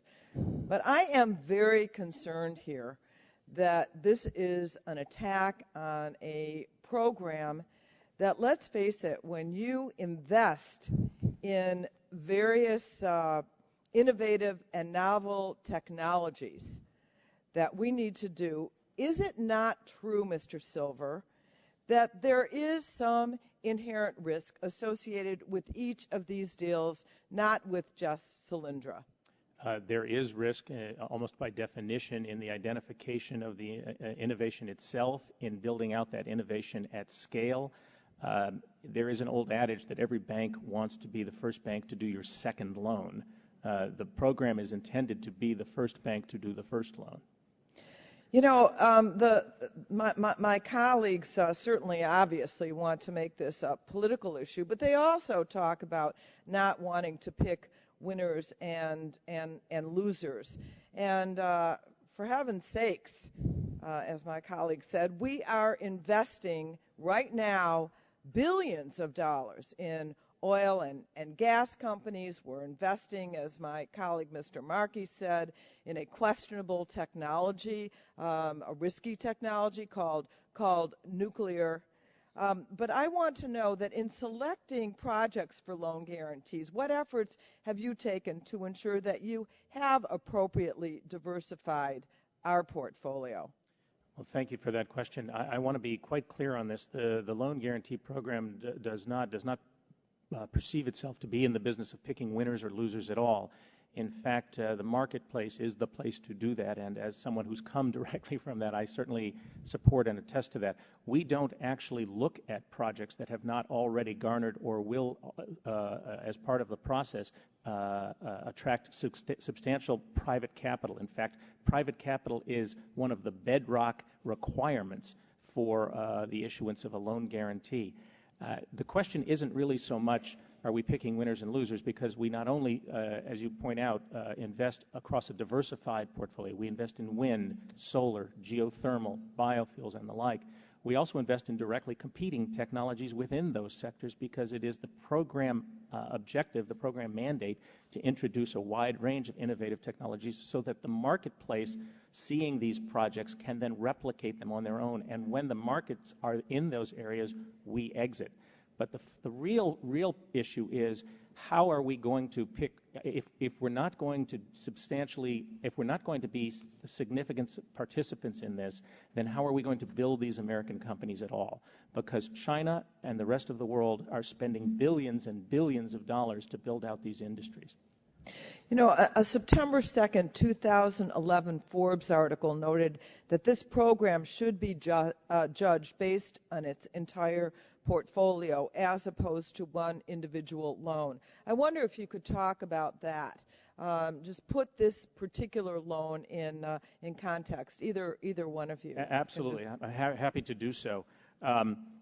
We have invested, as I said, in a wide range of technologies. I do want to point out that the vast majority of our investments have been in generation projects rather than in manufacturing projects.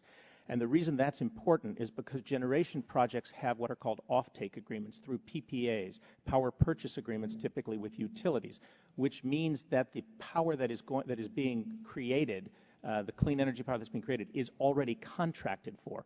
And it has the generation projects, which make up the vast majority of our portfolio, have a vastly different risk profile than manufacturing projects do.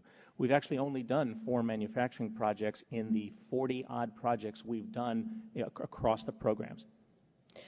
What would be the consequences, do you think, if this investigation ended up in a conclusion that making investments in companies that do alternative energy, solar in particular, what would the consequences for our country be if we were to divest of those kinds of loans?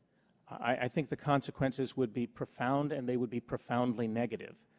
We are competing with countries around the world who see this as one of the largest industrial sectors and industrial opportunities of the next generation. And if we cede the field, if we walk off the field, there is no way that we can succeed, because these industries are different in kind than perhaps the software industry. You need platform companies here in order to be able to succeed. As I pointed out earlier in my testimony, 5 of the largest solar panel companies are in China, 7 are in Asia, the 8th is in Europe, and there are only 2 here. You need to build out at scale. You need to deploy commercially, because that's how you build out the supply chains in these countries. You have to create what economists call demand pull. And if you don't do that, you can't keep those supply chains alive, and they can't in turn reduce their costs. So consequently, we have underinvested in the supply chains in this country in clean energy for decades, and we are only now beginning to catch up. Thank you. Thank you for your work. Thank you. Gentlelady's time has expired. The gentleman from Georgia, Mr. Gingrey, is recognized for 5 minutes.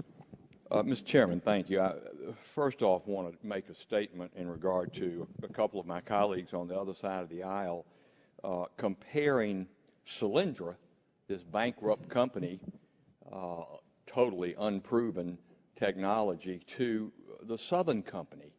I take a little exception to that comparison.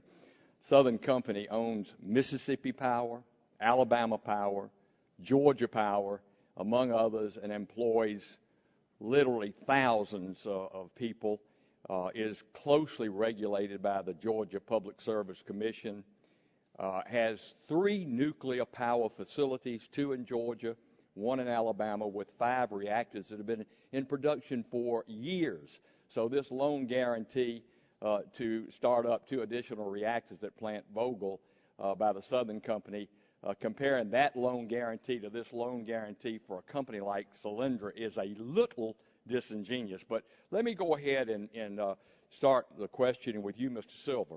When you met with committee staff in March of this year, you represented that the restructuring agreement your agency reached with Solyndra in 2011, I believe February, had positioned the DOT and the United States taxpayer for maximum recovery.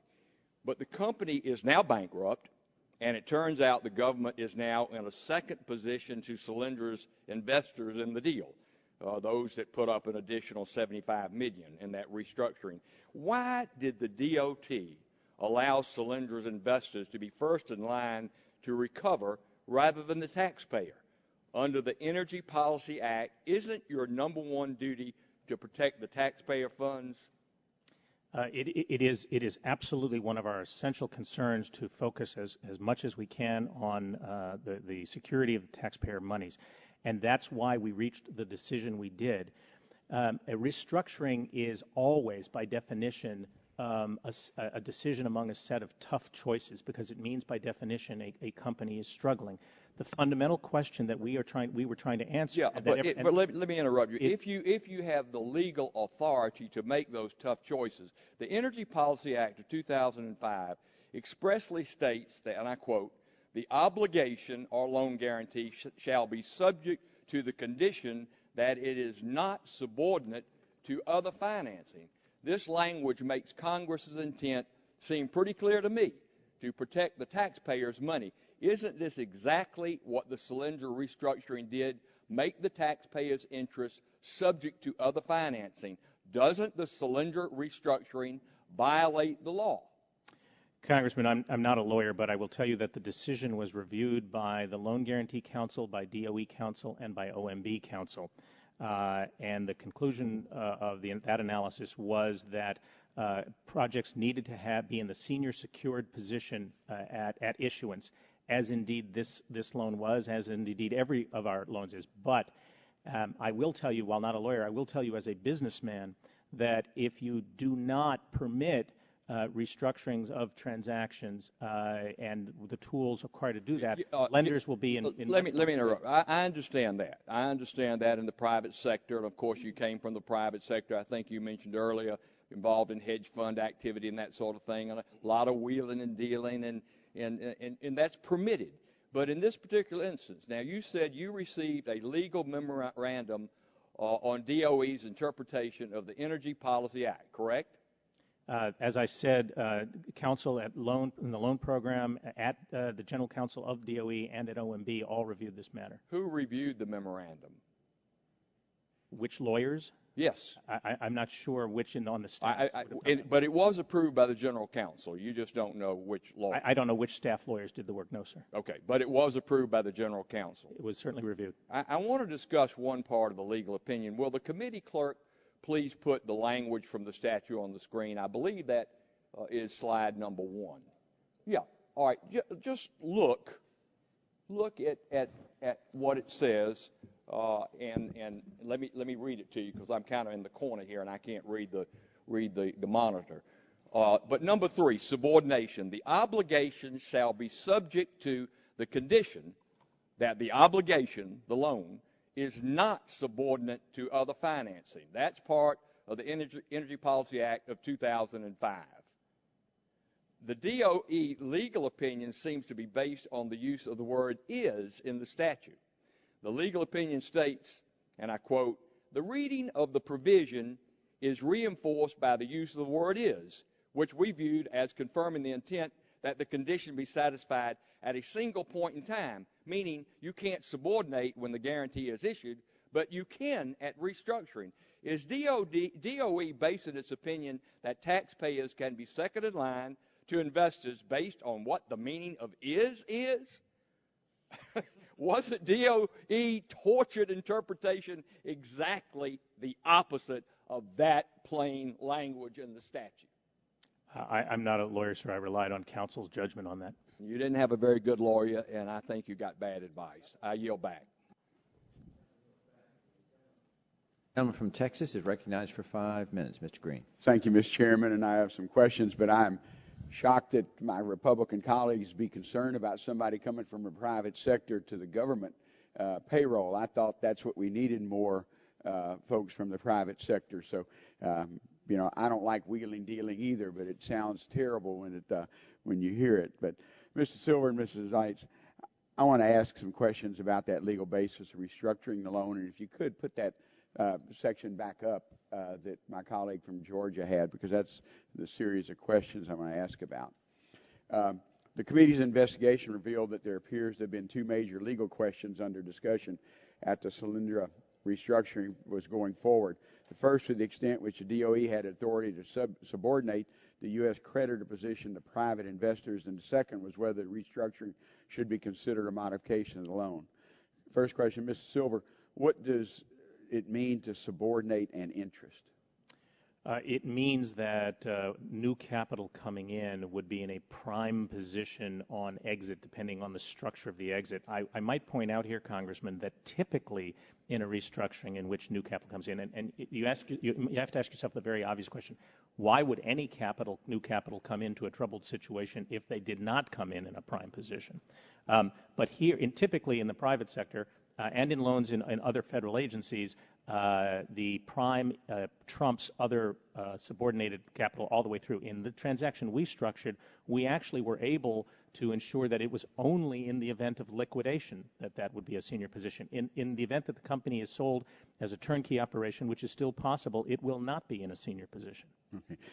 There is language in Section 1702 that my colleague pointed out of the Energy Policy Act that seems designed to prevent the subordination of government's interest in these loans. It reads that obligations shall be subject to the condition that the obligation is not subordinate to other financing.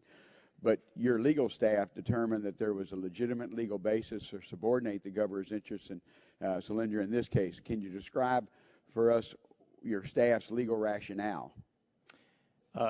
Yes, as best I can, not being a lawyer, and that is that the judgment was made that the law required that the loans at issuance be in a senior secured position, as I said, indeed, as Solyndra was. And in fact, I want to assure the committee, as all the transactions that we've closed to date are, but that in the event that a project struggled, and there's no surprise as to the fact that projects struggle from time to time, we had the authority to figure out other solutions. I should remind the committee that absent the ability to do this, this company would have closed then with the 1,100 jobs lost then, and the likelihood of any real recovery to the taxpayer being relatively de minimis, because at the time the loan was restructured, although the physical building had been built, the plant had not been fitted out. It is also an adage of project finance, and particularly restructuring work in project finance, that the value of a completed project is infinitely greater than an incomplete project. The documents provided to the committee by the OMB suggest that your staff may have had some concerns about this approach. However, ultimately, you did not step in and stop DOE from subordinating the interest. Why not? The OMB's role here is in oversight of the program, and OMB's career staff and lawyers, and again, I'm not a lawyer, determined that... You know, I keep hearing that, but I don't know if a law license bestows anything on common sense. General Counsel's determination was that this was that the DOE approach was reasonable. Congressman, if I could just add one thing to that. People have asked about the 75-month subordination. I want to make it clear that the $1 billion of equity, of private equity that went into this company originally, is wiped out in that scenario. We're not talking about all of that private capital coming forward, just the newest piece of money that came in order to provide the company with a fighting chance to restructure its operations. Okay. The second issue, legal issue raised by the restructuring was whether it was a modification of the loan agreement. My understanding is that the Federal Credit Reporting Act generally prohibits loan modifications that increase taxpayer costs, but the definition of modification does not include a restructuring to work out a troubled loan or a loan that is in imminent default. Is my understanding correct? This situation was ultimately deemed a workout for two reasons. First, that the company was in imminent default, which it clearly DOE had determined it was, and secondly, that it was in the best interest of taxpayers to restructure the loan as opposed to liquidation. So when those two conditions are met, a loan is considered a workout in that scenario. Okay, so it was a workout and not a modification? Yes. Okay. Ms. Silver, what was the DOE's rationale for determining that restructuring did not constitute a modification? Exactly as Mr. Zeitz has indicated. Ms. Zeitz, your staff has also expressed concern over whether the restructuring constituted a modification. What analysis did your staff go through making the determination that the change was not a legal modification of the loan? At the beginning of the process, when we first heard about the financial troubles, the staff's orientation is going to be that there could be a modification. As the staff worked with DOE to understand the dire financial situation and the fact that the company was in imminent default, and that DOE's analysis was reasonable, that the taxpayers were better served through a restructuring rather than a liquidation, OMB career staff determined that it was indeed a workout. Okay. Gentleman's time has expired. Thank you, Mr. Chair. The gentleman from Pennsylvania, Mr. Murphy, is recognized for 5 minutes. Thank you. Mr. Silver, I just want to get a couple of things on this in terms of your expertise. When you're a managing director of Core Capital Partners, had you ever managed something, a loan of this size before? Core Capital Partners was a venture fund, sir, so we didn't provide debt. We provided equity. You provided equity. Have you ever provided equity of this size? Not individually in a loan at Core Capital, but in other configurations. Yes. At Tiger Management, had you ever? Yes, certainly. So you're used to that. You're used to reviewing these things. And I go back to this on slide 5, if someone could put up slide 5. In this, when they had, in August of 2009, someone wrote this, I can't quite read that up there, but wrote this in terms of saying that some issues with regard to the concerns about the health of the company there, major outstanding issues was the point in 2008, but it says, an email the following day states the issue of working capital remains unresolved. The issue is cash balances, not costs. Solyndra seems to agree that the model runs out of cash September 2011, even in the base case without any stress. This liquidity issue. When did you become aware of that email? Well, as I said, I've not seen this specific email. That email was written in August of 2009. I arrived in November of 2009. There would have been no reason for me to know of its existence while we worked on the company. But so you would not have known of anybody's concern that they thought there wasn't enough capital to keep the company certainly going? the career staff monitoring this was deeply aware of the issues. And your job is to have oversight over the staff? My job is to have oversight over the staff. So you're saying you had oversight, but you were not aware of a memo saying this company didn't have the money to keep going? Well, I'm not aware of this particular email, but certainly I was aware of the company's status and situation. At that time, and yet still things are going through? Well, the loan had already gone through, sir. But even what I'm concerned about here is, as we're looking at this, and the next we'll move forward to the restructuring. Now, the restructuring is how much? Maybe I should clarify exactly what the loan was for. We provided a loan guarantee to support the construction of a physical plant called Fab 2. And when was that approved? That was what the loan was for. It was approved in September, and that plant actually was delivered on time and on budget. The way the loan works. On time, on budget for a company that staff was saying couldn't function, regardless of what they had in terms of a building. No, that doesn't actually say, sir, that the company can't function. That says that there will be a liquidity issue in 2011, several years. Meaning they run out of money? No, meaning that they will have to address that issue. And if they don't, they run out of money? Conceivably, yes. But I'm just trying to establish, your job is you've handled loans like this. Would you offer a loan to a company that says they're not going to have the money to pay it back unless they make some changes? Well, again, I wasn't there when this loan was issued, sir, but what I can tell you... But in the time you've been there, you became aware of this. Did you begin to address these issues with Solyndra to say, show me the money? Well, staff talked with the company on a regular basis. I really want you to stop throwing everybody else under the bus. I hear you throwing all your staff under the bus. I want to know you're in charge, you've handled loans of this size, and now you're saying it's everybody else's fault but you, except you're in charge. You tell me what you as a person in charge did with $500 million of taxpayers' money, now saying it's all my staff's fault, I didn't know, I can't do anything about it. You tell me what you're going to tell the taxpayers.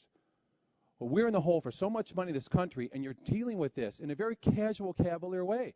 Whose fault is it?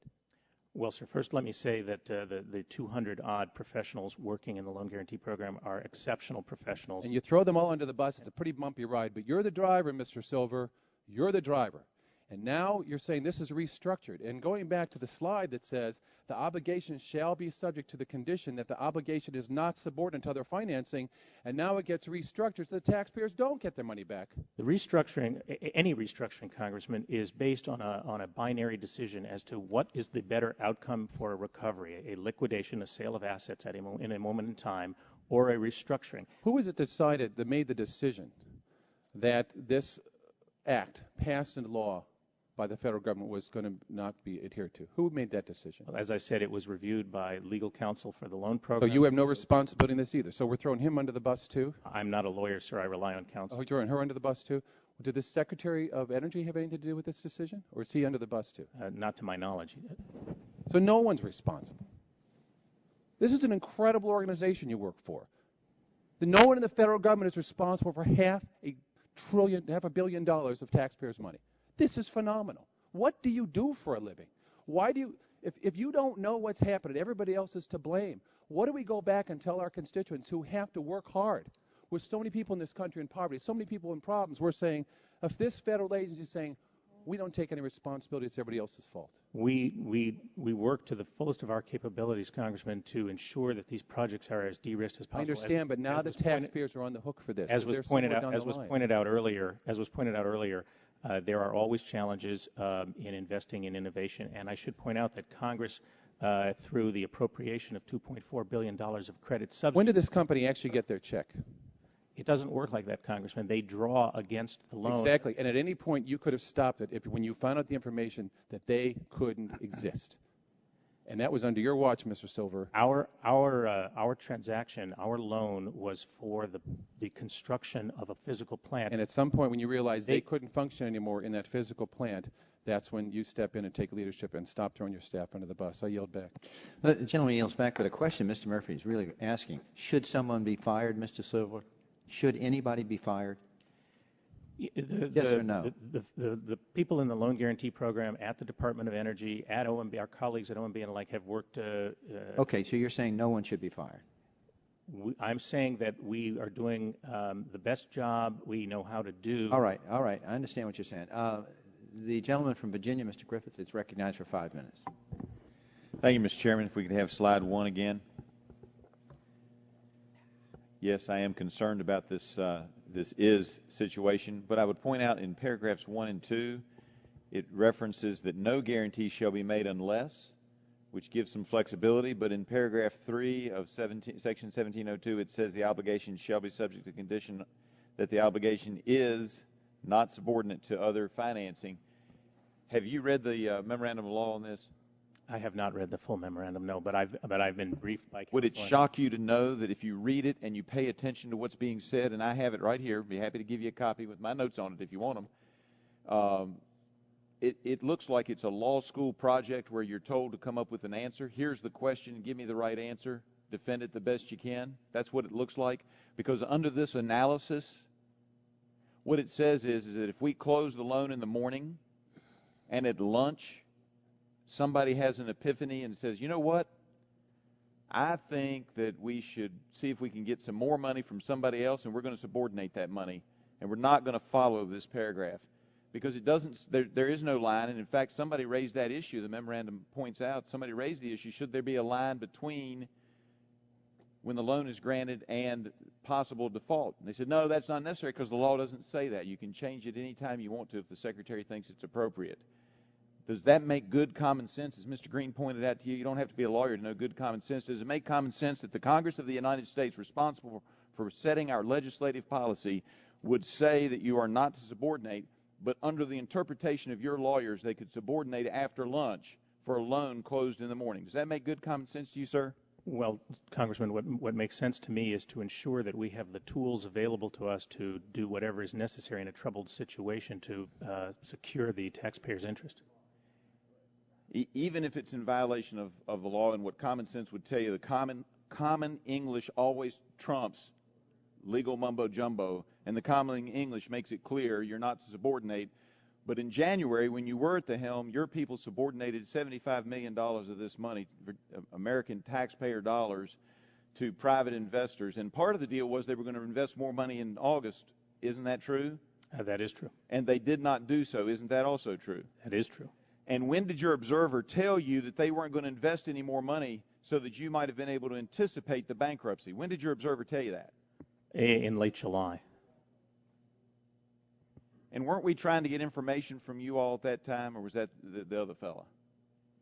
I don't know what you're referring to. The documents that we were requesting ultimately had a subpoena. I guess that was... We've sent you, as I said, almost 35,000 pages of material. All right. And have you, just so we know, you've got all these other loans out there, 4 to manufacturers, which would be in a similar situation to this one. Have you subordinated any of that money? No other transactions have had subordinations. I would go further and say that of the 2, there are only 2 deals that have actually closed and completed construction, and both of those are repaying on a timely basis. All right. And did you look, if you didn't look at the memorandum, attached to the memorandum, there's all kinds of charts on how Solyndra is going to make money. Did you look at those financial charts?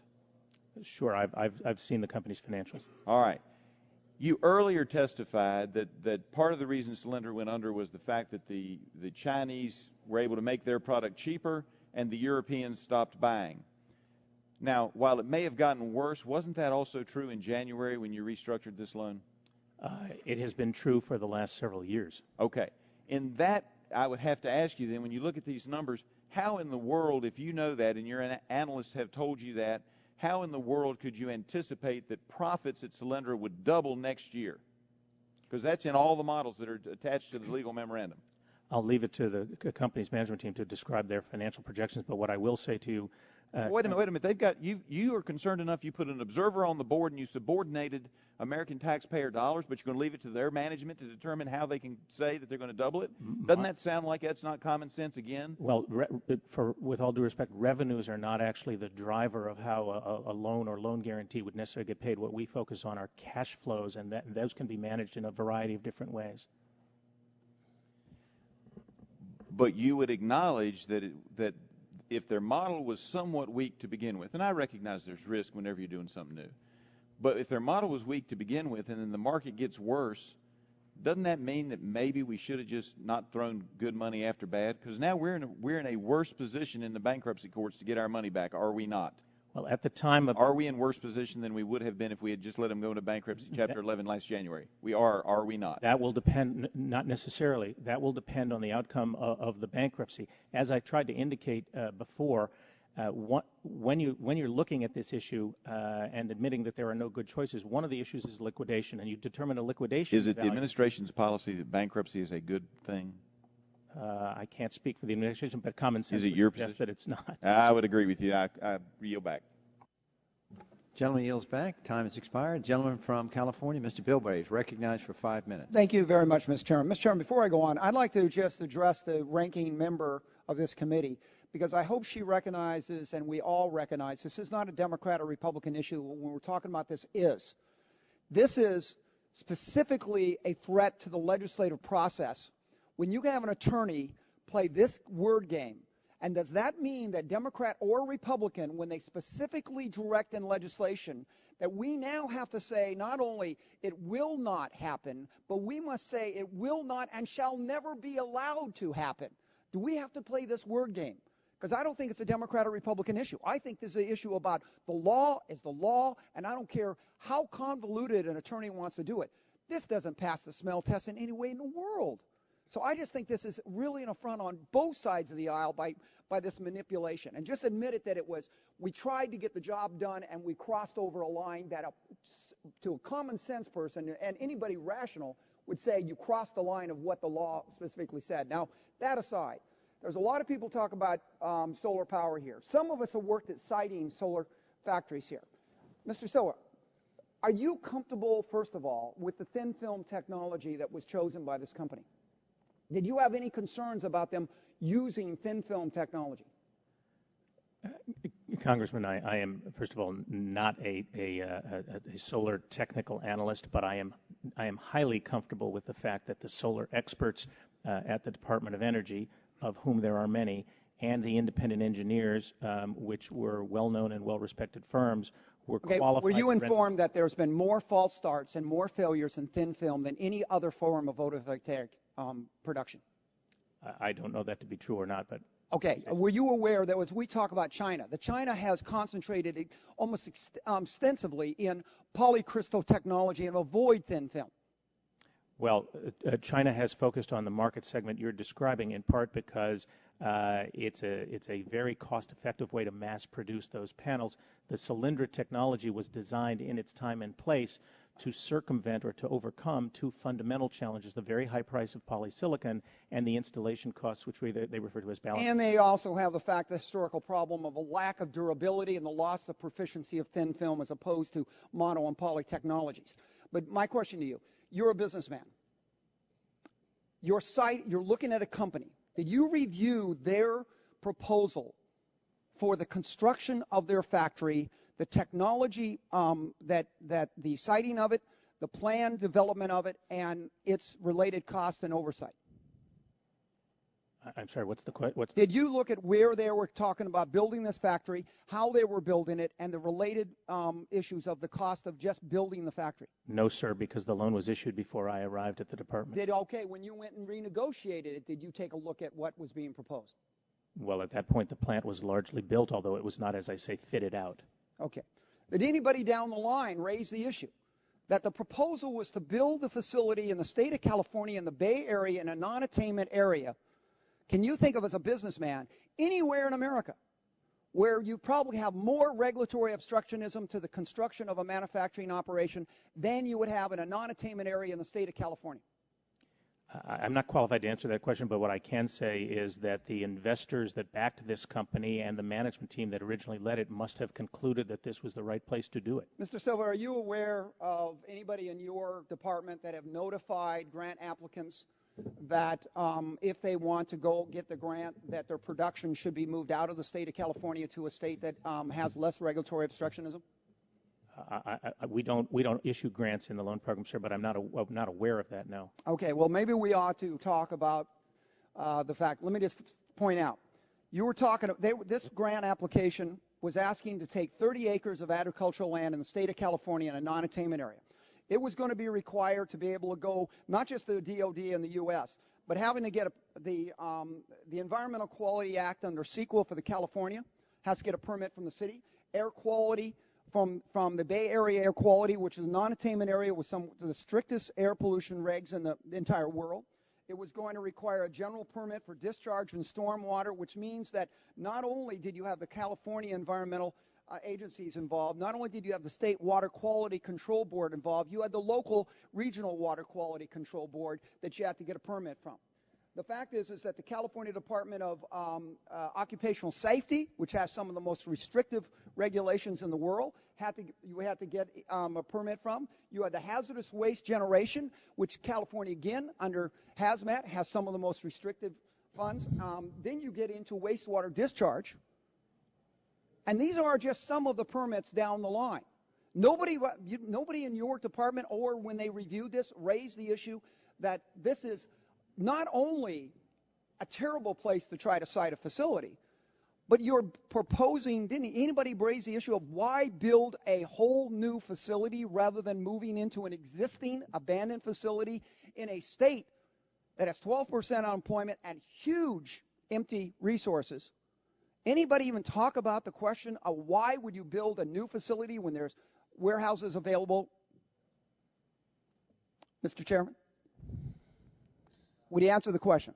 Time has expired, but you're welcome, Mr. Silver, to answer the question. Sure, I will. Yes or no? To the best of my knowledge. Again, at the risk of repeating myself, since I wasn't there, I don't know what the nature of the discussions were, but I can tell you that applicants for loan guarantees are required to have all of their siting permits and other kinds of permits in place by the time the project is undertaken. And all of it was stated down that it will attain it before construction when they get into line. And all I got to say is somebody who's citing, we're citing existing warehouses. It's absurd with the kind of vacancy we had in the state of California for anybody even talk about or come to you or any government agency and say we want to build a whole new virgin area on ag land.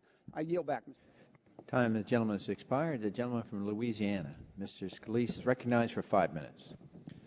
Thank you, Mr. Chairman. I want to thank you for calling this hearing. You know, we've been pressing on this issue and asking a lot of questions about this Solyndra loan program for months now on this subcommittee.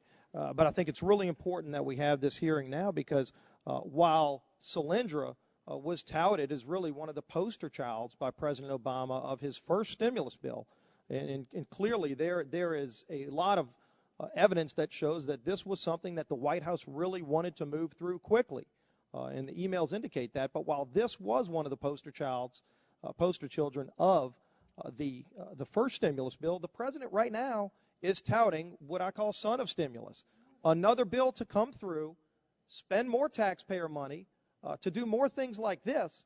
And in fact, if you look at some of the issues that we've raised about this loan program, some of these projects that were funded by stimulus, just Solyndra alone was touted to create 3,000 jobs. The president touted that. It's going to be a great success story. And of course, we've seen the failure there. And a lot of us are questioning this kind of double down son of stimulus approach where they're going to come back and do more of this kind of same failed policy of just spending money we don't have. And, of course, the president said in front of our chamber last week, pass the bill now. We hadn't even seen the bill. President didn't even give us the text of the bill, and he said, pass the bill now. Called on the American people to ask us to pass the bill now. I hope you understand now why a lot of us are real skeptical when the president says, pass a bill now, because he did that with the stimulus bill, and we see the failure there. He did that with the health care bill. We're still unearthing problems there. So when the president says, pass a bill, you can wonder why some of us say, let me read the bill first and let's look at the details. But now when we get specifically to this issue of what happened with Solyndra, Mr. Silver, I know you've testified that you weren't in your position until November of 2009. When you came in, you've acknowledged there was a file on Solyndra. Did you read that file?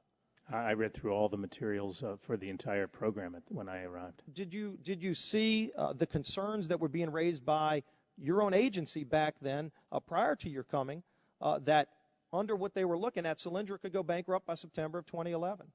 I certainly saw all of the materials that were, related to that discussion. I need to reemphasize, Congressman, that The loan guarantee was specifically for the construction of a physical factory, which was done. And the way that works. Well, and look, it's your job. It's your job ultimately to go through that loan guarantee and see if there are things that meet the taxpayer interest. But also, I think you need to also be aware of the way that the program's being implemented. After you came in, the Government Accountability Office did a report that was, I think, pretty scathing about your loan program.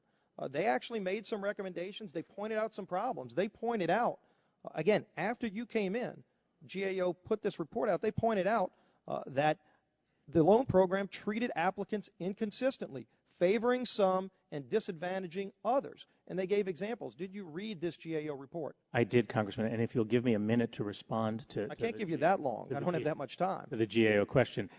First, let me note that while the report did come out after I arrived, it covers the 2008 and 2009 time period, and so I was there for approximately 1 month. So did you make any changes based on the problems that they pointed out? Yes, we've actually made substantial changes as we've grown the organization. All right, but let me ask you this. On the actual, because you were here, you were in your position after y'all did the restructuring of Solyndra's loan. Who made the decision to put the taxpayers in the back of the line and subordinate in violation of federal law? Who made that decision? Well, first, Congressman, as I've said before, I don't know that it was in violation of federal law. There were multiple. Someone made the decision. Did you make the decision? There were a variety of legal. Did you make it?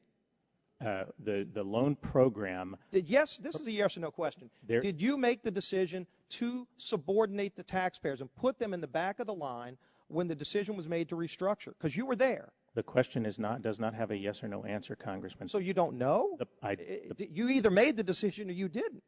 I think that's a straightforward question. It really, and look, we have been asking for months now. In fact, we on this subcommittee asked your agency for some of these documents prior to the modification of the loan, prior to the restructuring, and y'all stonewalled us. As you're stonewalling right now, not refusing to answer a direct question, and $535 million of taxpayer money is at stake. Maybe if you would have given us that information back months ago when we asked for it, before you restructured, the taxpayers wouldn't be in the back of the line today. So you can understand, I would hope, why we're saying, who made the decision to put the taxpayers in the back of the line? Can you get me that information if you can't answer it directly now? I'm happy to meet with you to describe the. No, I want in writing. I'm going to ask on behalf of the committee, Mr. Chairman, if you can get us in writing the names of the people in the decision-making process, and it might be multiple people, who made the decision to put the taxpayers in the back of the line, meaning subordinate the taxpayers in violation, what many of us think are in violation of law. I don't know what your counsel thinks, and your counsel may be part of this list. But I want to know if you're part of the list. I want to know if the secretary is part of the list. I want to know if anyone in the White House is part of that decision-making chain that said we're going to subordinate the taxpayers of the United States in restructuring this Solyndra loan. I think we deserve that answer, and I'm asking you to get that information, however many people it is. But somebody made that decision, or multiple people, but you can't say nobody made it because the decision was made. Would you at least agree with that and then get that information to this committee? We will work with you to provide you what you need. Thank you, and I yield back. Time has expired. The gentleman from Colorado, Mr. Gardner, is recognized for 5 minutes. Thank you, Mr. Chairman, and thank you to the witnesses as well for your time today. And I would yield the 30 seconds to my colleague, Mr. Bilbray from California. Mr. Silva, my biggest concern, I just want to say in closing, as somebody who supports solar energy, I think we got to keep the science, not the blind faith. And it appears to me that this entire process was driven more by an assumption that anything solar was good and you could force it through and it was all going to work out. And the lack of critical review for this production, I think, is the greatest threat for future solar. It's this kind of blind faith that we've got to avoid. This should be driven by science and good investment, not by an assumption that whatever is renewable obviously is going to be great. And I think this failure was driven more by that. I don't think it was a criminal intent. But that criminal intent, you can bust one guy. The trouble is, with this kind of prejudice for a technology blindly, there's more threat to that happening in the future, and not just financially, but the energy independence of this country and the competitiveness of this country, and that's what I'm critical on. Congressman, I wholeheartely agree with you that we ought to back the science, which is why a large group of sophisticated private investors who've had done their own due diligence why the loan program staff from the 2007 through 2009 timeframe, using independent engineers, other outside advisors, and the solar experts at the Department of Energy, came to that conclusion. Well, the record shows that there was political interjection, there was PR issues, there was the preconceived idea that if it was solar, it had to be a great package. And frankly, there is good stuff, there's bad stuff. And the greatest threat to the good stuff is allowing garbage to get through the system and being treated as if it's sacred rather than being critical about it. And it wasn't critical enough, and history has proven that there wasn't a critical review of this, and we got to make sure that doesn't happen again. I yield back to the gentleman. Thank you, and reclaiming my time, Mr. Silver, I want to go back to this issue of the emails and the approval, the dismissal by the credit committee of this project. January 9th, it's a Friday, 2009. An email was sent from the credit committee remanding the Solyndra application, calling it premature and citing a number of unresolved issues. In your testimony, you have said that this was over nothing big, no big deals, details, pretty common. No, I didn't. I never said that, Congressman. What I said was the credit committee remanded it back for additional work, and due diligence was done on that work, and then it was brought forward in the time frame that I should, if I may. Well, let me just talk. If I may, I'd like to just point out one other. I'd like to just point out one other thing, which is reclaiming my time. This is my time. I'm sorry, because I want to talk about these matters of due diligence. On January 9th, what you said due diligence took place over. Let me read these to you. It's slide number 2, if you could put that on there. There is presently not an independent market study addressing long-term prospects for this specific company beyond the sales agreement already in place. Since the independent credit assessment raised the issue of obsolescence in marketing this project, it is important to have an independent analysis of that issue, as well as the current state of the competitive market. Point 2, while the sales agreement is said to have been analyzed by the outside legal advisor assigned to this case, the committee did not have access to this document. Point 3, there are questions regarding the nature and strength of the parent guarantee for the completion of the project. Point 4, while it is encouraging to see the apparent progress in the development of the project at the Fab 1 facility, there is concern regarding the scale-up of production assumed in the plan for Fab 2. That was in an email on January 9th. That's the areas of due diligence that you're saying that you did.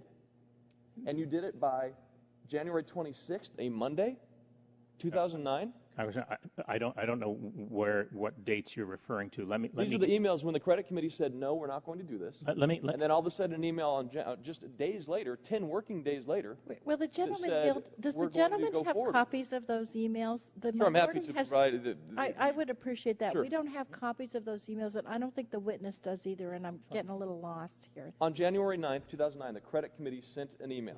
And I think if you go to slide 4, you can see what I'm talking about.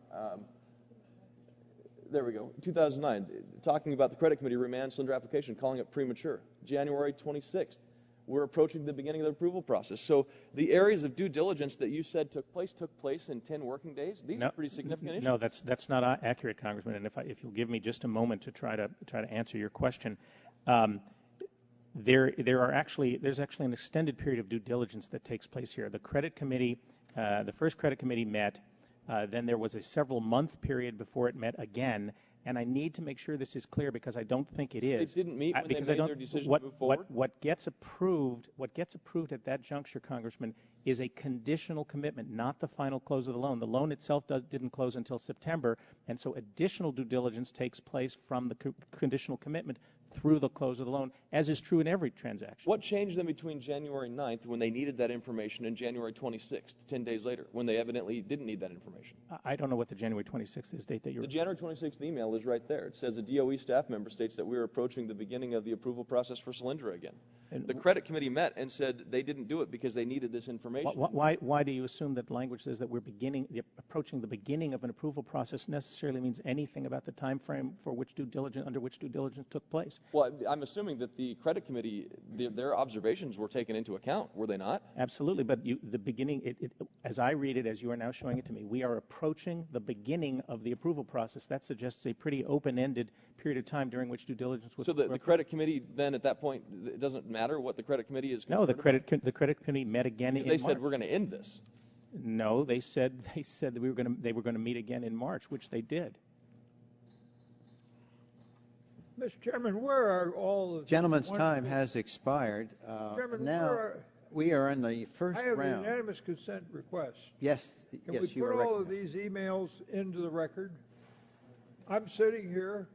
I'm seeing a wee bit of information carefully yellow-lined that's supposed to tell me what has happened here. I don't think there's any lawyer that would tell you that would be sufficient evidence of anything. The whole document should be placed before us so we know. Well, if there's wrongdoing here, by golly, let's dig it out. But let's see the whole thing. Okay. So far, we're getting a lot of assumptions and understandings and comments from the other side in which they're saying, oh, this is terrible. Look at what has happened here. But I don't know what's happened, and I don't, speak perfectly frank with you, I don't see anything up there which tells me that we have a clear picture of the problems into which we are inquiring. So if we're going to inquire, let's inquire fairly. Let's let everybody see them. Is it possible that my Republican colleagues have seen these papers and the rest of us have not? We will take the constructive criticism under advisement. We had a unanimous consent in which all the documents will be made available and apart. And I asked my side, the council, to provide the gentleman and your side all these documents, which we have. They were produced. And they have been produced, I'm told. So I guess the question is they haven't got to you. Is that a fair assumption? Well, if the gentleman will yield. I want them in the record, Mr. Chairman. Oh, okay. So you have them. You have the same documents we do. You just want to make sure they're part of the record. If the gentleman will yield. And we passed the unanimous consent. I want to know what they said. Okay. And I want them in the record. They'll be put in the record. We had a unanimous consent to do so. Yeah, and if the gentleman will yield. Yes. We were told that the documents were produced under an agreement with the majority that they were to be confidential and were not to be copied or in any way disseminated. And we at the request of OMB, right? Okay, but what happened was, in between yesterday when I found this out at about 7 p.m. last night and today, it turned out that number one, the majority released a number of these documents to the press, and number two, the majority apparently took some of these documents, excerpted them in the way that the chairman emeritus is saying, and put them on slides, which we have never been provided.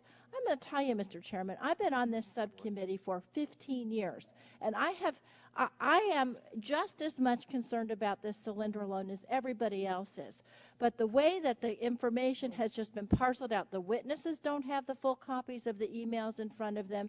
The minority doesn't have the full copies of the emails in front of them until we ask for them. That is not in the grand tradition of this subcommittee.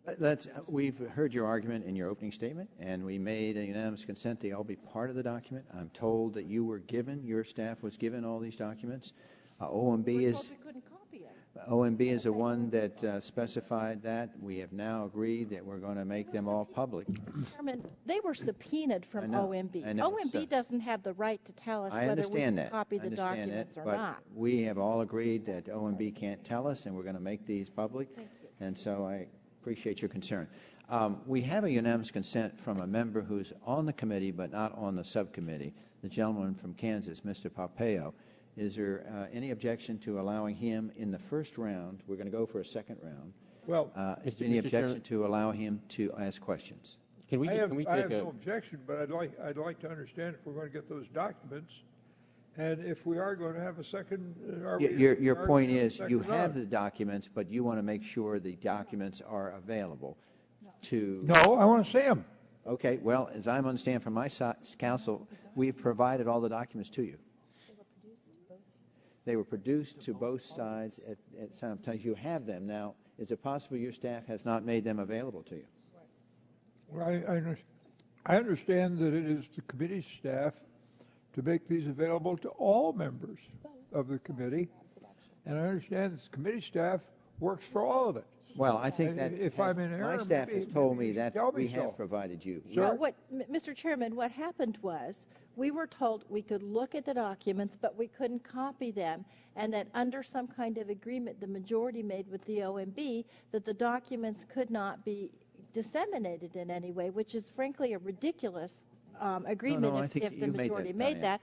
But in addition, Always in the past, in this subcommittee, we've had, if we questioned on documents, we had the full document available for everybody and for the witnesses so that they could review those and give their answers. Instead, what we've had today is these slides which were made taking quotes out of the documents without providing the documents to anybody. I think, in conclusion, I think the fact that you and Mr. Dingell's point is that these documents should have been made available in a tab so that they could go to the tab. Mr. Chairman, I think that's a very Mr. good Chairman, point. if I can ask a question. Sure. I think from everything I'm hearing, the emails that are in question are emails from Department of Energy staff. Doesn't Mr. Silver already have access to all of that?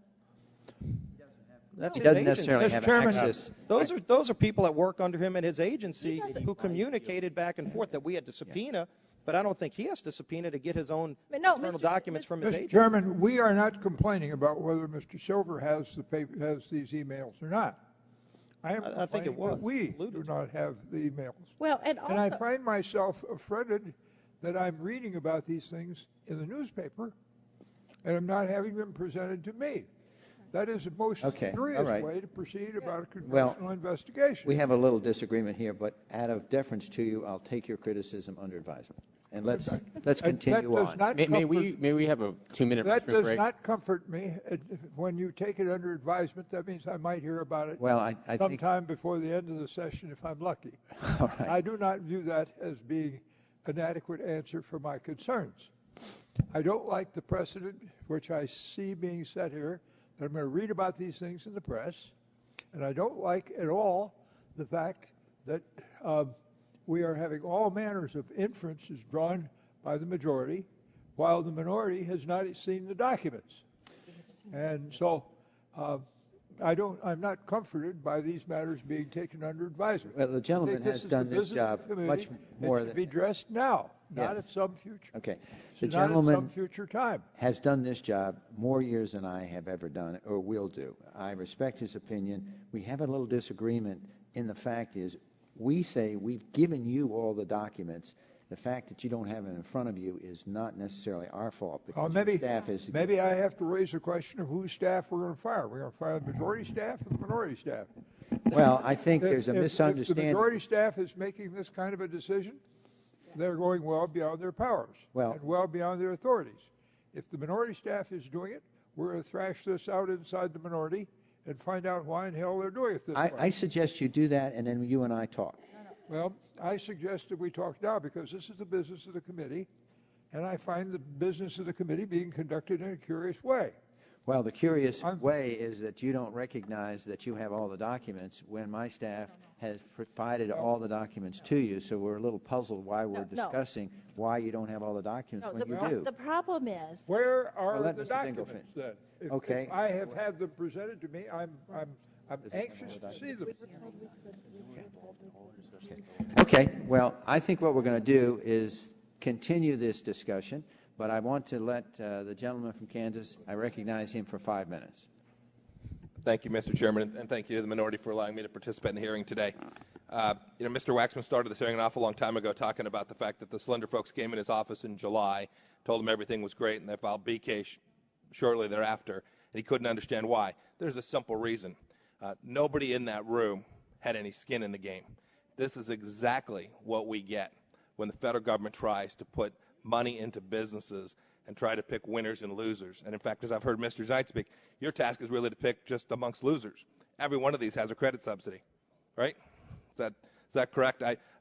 The Federal Credit Reform Act, you're out there looking at every one of these loans and deciding how much of a loser this guarantee is going to be. No, I mean, the point is to put a credit allowance. A score, a cost to the taxpayer. That's the purpose of the program. Is right. The 1705 program does loans with credit subsidies. Right. Look, I'm very familiar with FICR. I actually, oddly enough, wrote about this when I was in law school and was published about. So I know a fair amount about the process that you go through there. And you talked about your score having changed. What were the two scores that were given, both in 2009 and then I guess twice in 2011? Well, the score in 2009, I don't know the exact percent of the score. Can you get that for me? It increased. Can you get me the two scores, what the original scoring was and what the subsequent scoring was? I'm sorry? Can you provide to me and to this committee the original score and the subsequent score? Yeah, we can follow up on that request. Okay, so you'll provide that information to the committee. We'll work with staff to make sure that that information is Great, appropriate. and then you'll give us also the score in 2011 during the restructuring. You decided this is how much additional subsidy will need to be provided. Well, in 2011, as part of the restructuring, the determination was that it was a workout based on the fact that the loan was in imminent default, and that a workout or a restructuring was in the best interest of taxpayers. That would be reflected, the cost of that in the budget. So it was a negative score. It was good for the taxpayers that this restructuring was taking place. No. It was going to cost them less. The restructuring in the budget, in the annual budget, it will be reflected that the loan, the condition of the loan would have deteriorated. This is exactly what happens when folks without skin in the game get involved in trying to do credit analysis. Let me go back, Mr. Silver. I want to ask you, Mr. Markey spoke about Carnac, that no one could have known what was going to happen to the price of voltaic cells, PV cells, that this was just unimaginable that Solyndra's sales price would fall below its cost of production. Do you agree with that? And he said in 2008, who could have known? Well, I think many analysts and observers have been surprised by the speed and rate of the decline in cell prices, yes. Mr. Chairman, I ask unanimous consent to place in the record an article. It's from August 4th, 2008. It appeared in Economy. It's written by a man named Mark Modluzewski, the technology commentator. And in August of 2004, he wrote, the cost of PVs, you hear a lot about companies working toward price parity and grid parity. The breakdown, hang on one second, let me get to the right quote. And here's the potentially really bad news for investors. Some big players in the private equity and research side have hypothesized that the price of solar cells is about to plummet so quickly that manufacturers will enter a netherworld where their cost of production exceeds their sales price. So it didn't take Carnac, it just took Mark. Is that correct? What is the status of buying the gentleman will earlier? Does he have a point of information? No, I don't. Okay. I have a reservation to a unanimous consent request. Okay. The gentleman from Michigan objects, and it will not be put in the record. I don't object. I just want to know: are the papers that the emails and other things that I have been discussing with the chair going to be put in the record, and are they going to be made available to us? Yes, they are. I want to make sure everybody's treated alike. Absolutely. If the gentleman wants to put something in, I probably won't object. But I just want to make sure that I'm getting what With that understanding, do you still object? I don't object. All right. Thank you. Unanimous consent so ordered. Thank you, Mr. Chairman. Thank you, Mr. Dingell. Mr. Silver, was DOE aware of these concerns? I know you weren't there at the time, but you said there's files. Were they aware of the concerns about the pricing of these cells, which were central to Solyndra's ability to repay the government's money? Well, Solyndra's cylindrical thin film cells were always more expensive than conventional matters, but the issue is total cost of ownership, and you have to combine the cost of the cell with the installation, the balance of systems payments to understand the total cost of ownership. And at that time and in that place, that was a very competitive opportunity. I understand. You've said you've gone from 35 to 180 folks or so in your organization. Approximately. You said that proudly. It troubles me a great deal that the federal government has an agency that's grown by 6x, almost 6 times. I hope you hired Mark as one of those folks that you brought on board going from 30 to 180. Actually, we have hired an enormously large and talented pool of former private sector public finance experts and executives. So I think we've built a very good team. Right. And it was designed simply to exist to put out money. I appreciate that. You talked about this loss of market share, that we've lost this market share because these prices have fallen. Isn't that precisely what these programs are intended to do, to develop products so that the cost of production will come down and solar can compete with all of the other great energies in the world? Shouldn't you be thrilled that the prices come down? Instead, you act as if it's sad because we lost $500 million of taxpayer money. No, it is. You are completely correct. It is our collective effort to try to find innovative technologies which will in fact do that. We issued, just as an example, a different solar manufacturing loan guarantee just recently to a company whose improvement is a process improvement rather than a product improvement, and allows us to cut the cost of solar paneling manufacturing by 50%. Right. So the globe succeeded in reducing the price, but the American taxpayers lost $500 million by us trying to pick a particular business that was going to benefit from that price reduction. Isn't that precisely what happened here?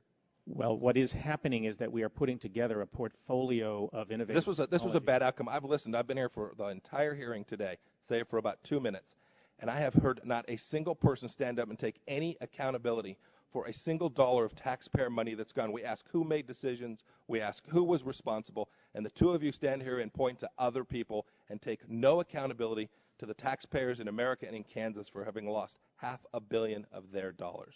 That, for me, that is unacceptable. I yield back to Gentleman's that, Mr. time Chairman. expired. The witnesses have indicated a personal request, a 5-minute break, so we'll recess our subcommittee and come back at 12:30. Thank you. And we appreciate your support. I remind all members we're going to have a second round, and I would interest them to stay.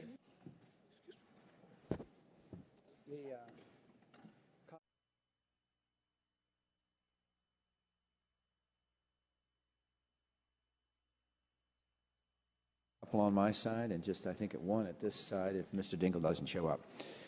I'll start with my questions here, and I need someone in council here to take care of the clock so that I keep myself on schedule.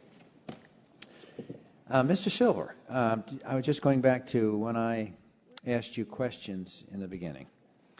In response to my question about Department of Energy conducting due diligence back in 2006, you testified under oath, quote, actually, and we're reading exactly what you said.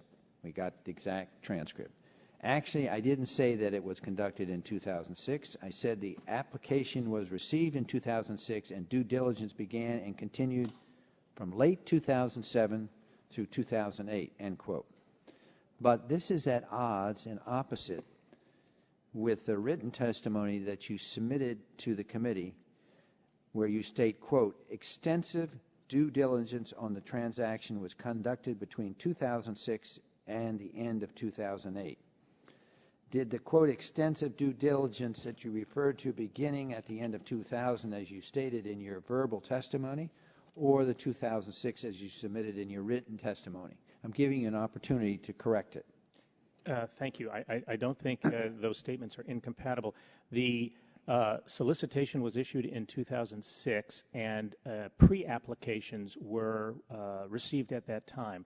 The Loan Program Office received 143, began reviews of those, whittled Do you those stand down. by your written testimony or your oral testimony? There is due diligence that takes place in order to ensure eligibility, and then there is further due diligence that takes place in order to Well, you said introduce to a me full that application. due diligence was not conducted in 2006, but yet in your written testimony it says it was. So which is which? Just yes or no. Is it your written testimony or your oral testimony this morning? It's both, Congressman. There are certain kinds you can't have due diligence in 2006 because in one you said it wasn't and the other you said it was. The due diligence done in 2006 was to ensure the eligibility of the project, and there was So there's two different types of due diligence. Yes, sir, is what you're exactly. saying. Exactly. And what are these two different types? Well, the due diligence to me means due diligence. Are you saying due diligence has two different meanings? I am. Due diligence here, I am exactly saying that. Due diligence here was to decide whether or not an application was in fact eligible, and therefore the due diligence was around technical and financial issues only.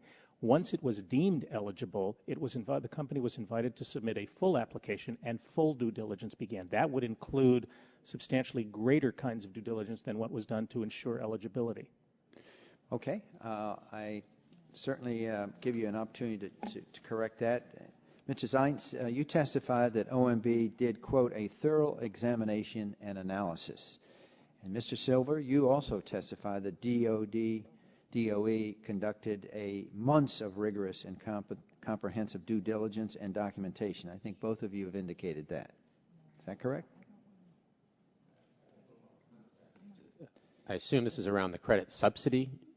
Well, it's hard to react to that okay. out of context. So if you give me the full context. Yeah, well, the full context is whether Solyndra itself would be a viable company, and that during this due diligence we're talking about, both of you had performed due diligence in that respect. So, just to be clear, OMB's statutory responsibility is around FCRA and the credit subsidy. Okay. And around the credit subsidy score, yes, there was a thorough analysis. So what I'm alluding to, the fact we had two government agencies doing what they're supposed to do under the law, and both of you testified you did your thorough analysis, examination, rigorous and comprehensive due diligence and documentation. So the question, I think, for me on this committee, and I think for both Democrats and Republicans, this creates some very serious questions about each of your abilities to put aside the administration's what appears to be, and I still stand by this, a political agenda to protect the and you should have protected the taxpayers and made some forceful actions here after this analysis, because you should have seen the problems and you should have said taxpayers need to be protected and this has got to stop. And I think what in the larger sense we're worried about is with this project and others that are stimulus projects, is the comprehensive analysis done by both your agencies sufficient so that taxpayers can feel a good deal of comfort that you'll protect taxpayers in the future and we won't see these out-of-control stimulus projects like Solyndra continue? So that's my basic concern, and I think anybody that watches this hearing will have the same concern that you folks did your due diligence, did it comprehensive, and yet this thing not only went into bankruptcy, but now we have the FBI investigating. And that's what I'd like to move to, Mr. Silver, with you. You said you're a venture capitalist.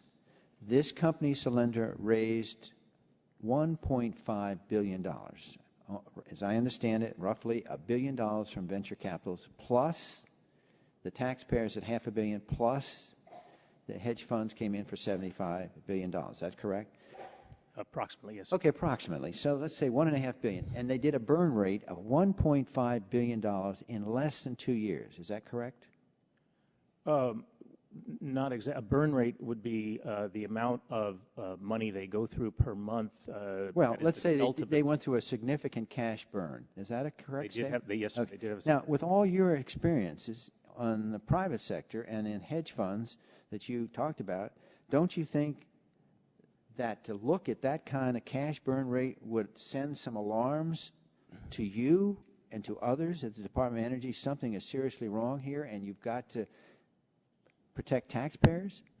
I think you have to put this in context, Congressman. The company's revenues actually grew very dramatically during this period. They had $6 million of revenue in 2008. They had $100 million revenue in 2009. $140 million revenue in 2010. And so that is what you would expect. You would expect a burn rate. But even the emails we've shown you said that they're going to run out of money by September 2011. So I guess the problem we have is, what was Solyndra burning all this money on? Do you know? Can you tell me today? Well, in this $1.5 billion, where was it all going? In the most general terms, and I can't give you dollars and cents sitting here today, but they built this brand new huge fabrication facility, which was approximately a $700 and change million facility, equipped with advanced state robotics.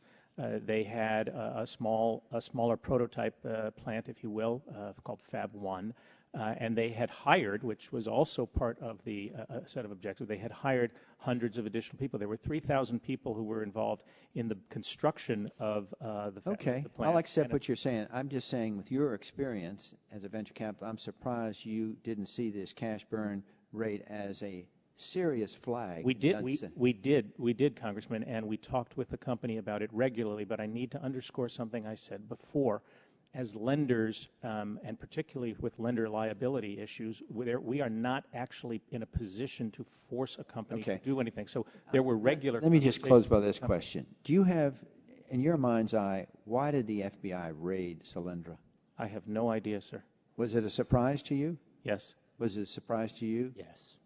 And all your colleagues have no idea why the FBI raided it. And you had no advance warning. I can't speak for all my colleagues, but I was not aware of any investigation. Do you suspect there's a reason why?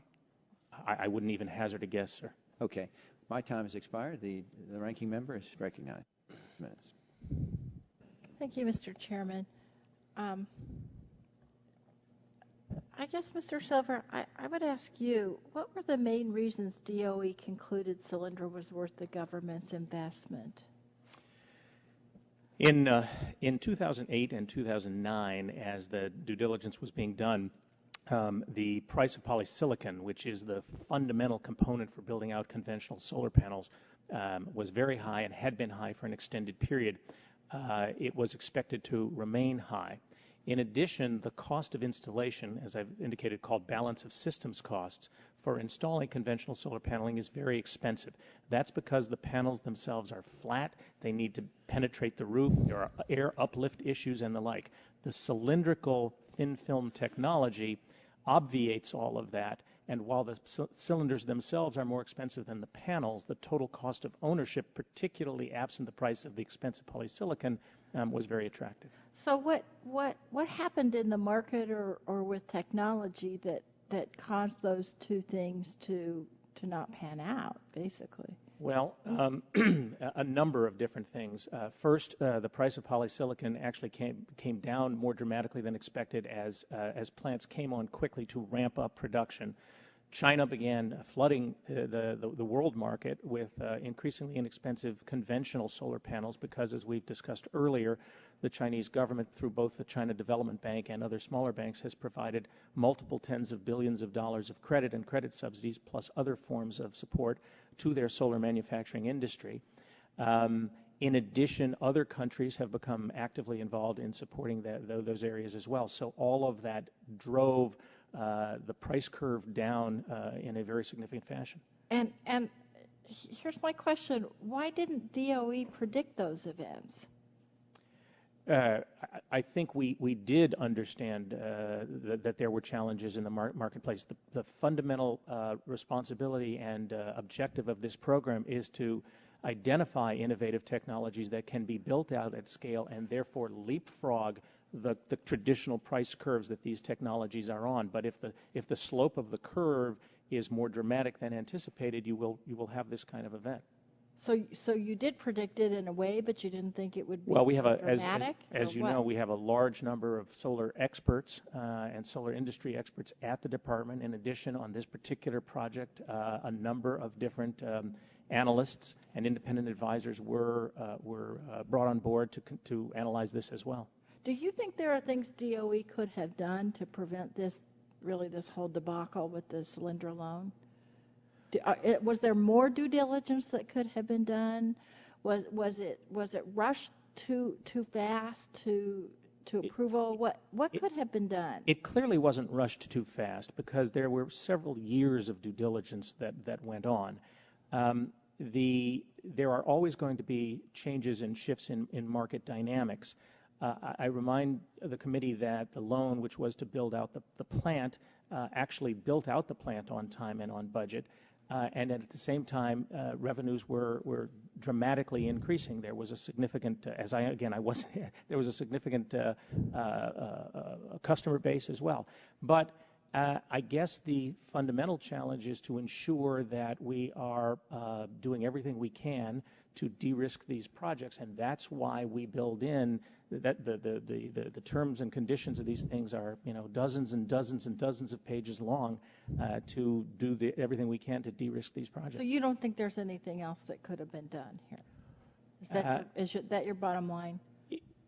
By the time of the restructuring, the plant was built but had not been fitted out, and so one might conceivably, have identified a different plant configuration. But again, I hesitate to second guess because it is the private sector that brought this project forward. I want to remind the committee. So I don't have much time left, Mr. Zeitz. What's your opinion? Is there anything we could have done to predict this or to stop it? Well, I think it is the nature of backing innovative technologies, that there are technology risks in some situations, market risk. We're competing in a global market. So I think the lesson learned here is that marketplaces can change even more rapidly than one would have anticipated in terms of the cost curve that we talked about before. I don't think anyone would have thought that the cost could decrease or the price could decrease so dramatically. Going forward, we need to make sure that we understand those types of market shifts can occur. Thank you. Mr. Chairman, I just want to reiterate my request for unanimous consent that the documents that have been referred to in the hearing today by the members be included in the record. And in addition, there's a document that I have, which I think would help complete the record. It's the Credit Committee paper, Request for Loan Guarantee Approval, dated March 11, 2009. And I think that would help answer some of the follow-up questions about what happened after this January 9th meeting. My only one concern is at the top of this document, it does say restricted distribution, privileged business information, and as I flip through it, it does look like there might be business information. So the caveat I would have is to look and see if there is privileged business information in here before we make the whole thing. Okay. By unanimous consent, so ordered. And also, we want to put our supplemental report by unanimous consent also. With that, we'll move to Mr. Griffith. Gentleman from Virginia is recognized for 5 minutes. Thank you, Mr. Chairman. Mr. Silver, we talked earlier about other companies in similar circumstances, and I'm not sure that I asked the question on observers. I asked the question on others that had been subordinated, where the government money had been, the taxpayers' money had been subordinated. Are there observers on any other boards as a part of this loan guarantee program? No, sir, nor would there typically be. And in regard to the observer, I'm concerned, you indicated to me that they told you that bankruptcy was most likely by the end of July. Is that not what you told me earlier? That the company was facing imminent troubles. I don't know that I would describe it as bankruptcy because, of course, because I asked bankruptcy before, and you said the end of July. Well, that they were clearly having financial troubles again, and we're going to need to figure out what to do, or would face a bankruptcy. All right, because that raises a real concern for me that I think every member of this committee is concerned about. Apparently, they, not you all, Solyndra was here on Capitol Hill speaking to members of Congress, indicating everything was on track at the same time that your observer was telling us, or was telling you all that there was a problem. Again, I'm not saying that you all knew they were up here telling fibs, but I am concerned that they were up here telling fibs. That being said, what was your observer's role? Because clearly they were in trouble, and what recommendations did he make to you all, and did you all send word through him to the board on what they should do to protect the taxpayer dollars? Well, first, Congressman, in this particular case, the observer is a woman. But thank you. What she did, and she is also the head of our portfolio management group and a career civil servant who ran that express function at the Export-Import Bank for many, many years. She's a highly. She's a great lady. Great lady. I'm not going to dispute that. I don't know anything better. What did she say we should do? Did she give you all advice on what should be done? Did she take messages back to the board saying we want to protect the taxpayer dollars? I mean, absolutely. They laid off all the employees. Why couldn't they have laid off half? Those kinds of questions. Was that going on? Yes, on a regular basis. And can you provide us some kind of written documentation as to what was going on and what steps were being taken to try to protect the taxpayers' dollars once you learned that even after the restructuring, this company was going to fail, or was likely to fail? I don't know if there are any documents specifically related to that, but I do know that we've now turned over, as I said, close to 30. I understand. I'm asking you if you can. I don't think there are any other documents. I mean, I think we've returned. I'm asking you to create a document. Can somebody give us something in writing as to what was being done from July until the announcement that they were going bankrupt to try to protect taxpayers' dollars? We can certainly work with you on that, yes. All right. Thank you. And of all the problems that you cite regarding to Solyndra, with maybe the exception of the cost of the polysilicon, I apologize if I got that wrong, dealing with competition from China and the economic instability in Europe and so forth, where they buy more of these things. On the other loans that you have, are those pressures not also present? Well, as I said, the vast majority of our portfolio production. I'm talking about I am talking about the for manufacturing. They are to a certain degree. The project that I made reference to earlier actually is a process project rather than a product. So it produces a standard conventional panel, but it does it in a much more cost-effective way with about half the use of materials and about half the time. So it is it's a bit of a different configuration. And how much money do we have that we have guaranteed a loan for that company? I think I'll have to check the exact number, but it's about $135 million. Okay, so we gave 535 to the company that's riskier and 135 to the one. And are they doing well? So far, again, these projects are only now just beginning construction, most of them. Will you tell us if these companies start to have problems so that we can anticipate this and try to figure out what we need to do as the folks who are ultimately responsible for the spending of the taxpayers' money? Happy to work with you on that, sir. All right. And then, you know, we act like sometimes, and I know there's no perfect world, and maybe one guy or one gal got it right, but we act like, you know, we didn't see this coming, and yet, you know, there is indications that somebody on your team, and I know you weren't there at the time the loan was made, but somebody on your team had it figured out. And I'm just wondering, what steps have you taken, knowing that somebody on your team raised a concern that the models wouldn't work? What steps are you taking to make sure that, even if it's a minority viewpoint, when it comes to spending $500 million of the taxpayers' money, that maybe y'all pay attention to every warning sign? Well, as a matter of practice, with every transaction we do, we run a series of sensitivity analyses which change variables in the assumptions, and therefore... Is that different now than it was in August of 2009 when somebody raised the warning flag and nobody seemed to pay attention? I don't know for sure, but I doubt it. I doubt that it was different. I mean, so you think it's the same model? It's standard practice to run sensitivity analyses. And now that we've had this hearing, are you going to go back and take a look at it and see if you can come up with a better tuned or finer tuned model? We'll continue to work with OMB to improve the models, yes. All right. I yield back my time. Gentleman yield back his time, and the gentleman emeritus of the Energy and Commerce Committee is recognized for 5 minutes, Mr. Dingell of Michigan. Mr. Chairman, I thank you for your courtesy. I got a few little questions here to ask. I've been looking sort of at how these events occurred. And perhaps, Mr. Silver, you can help me with this.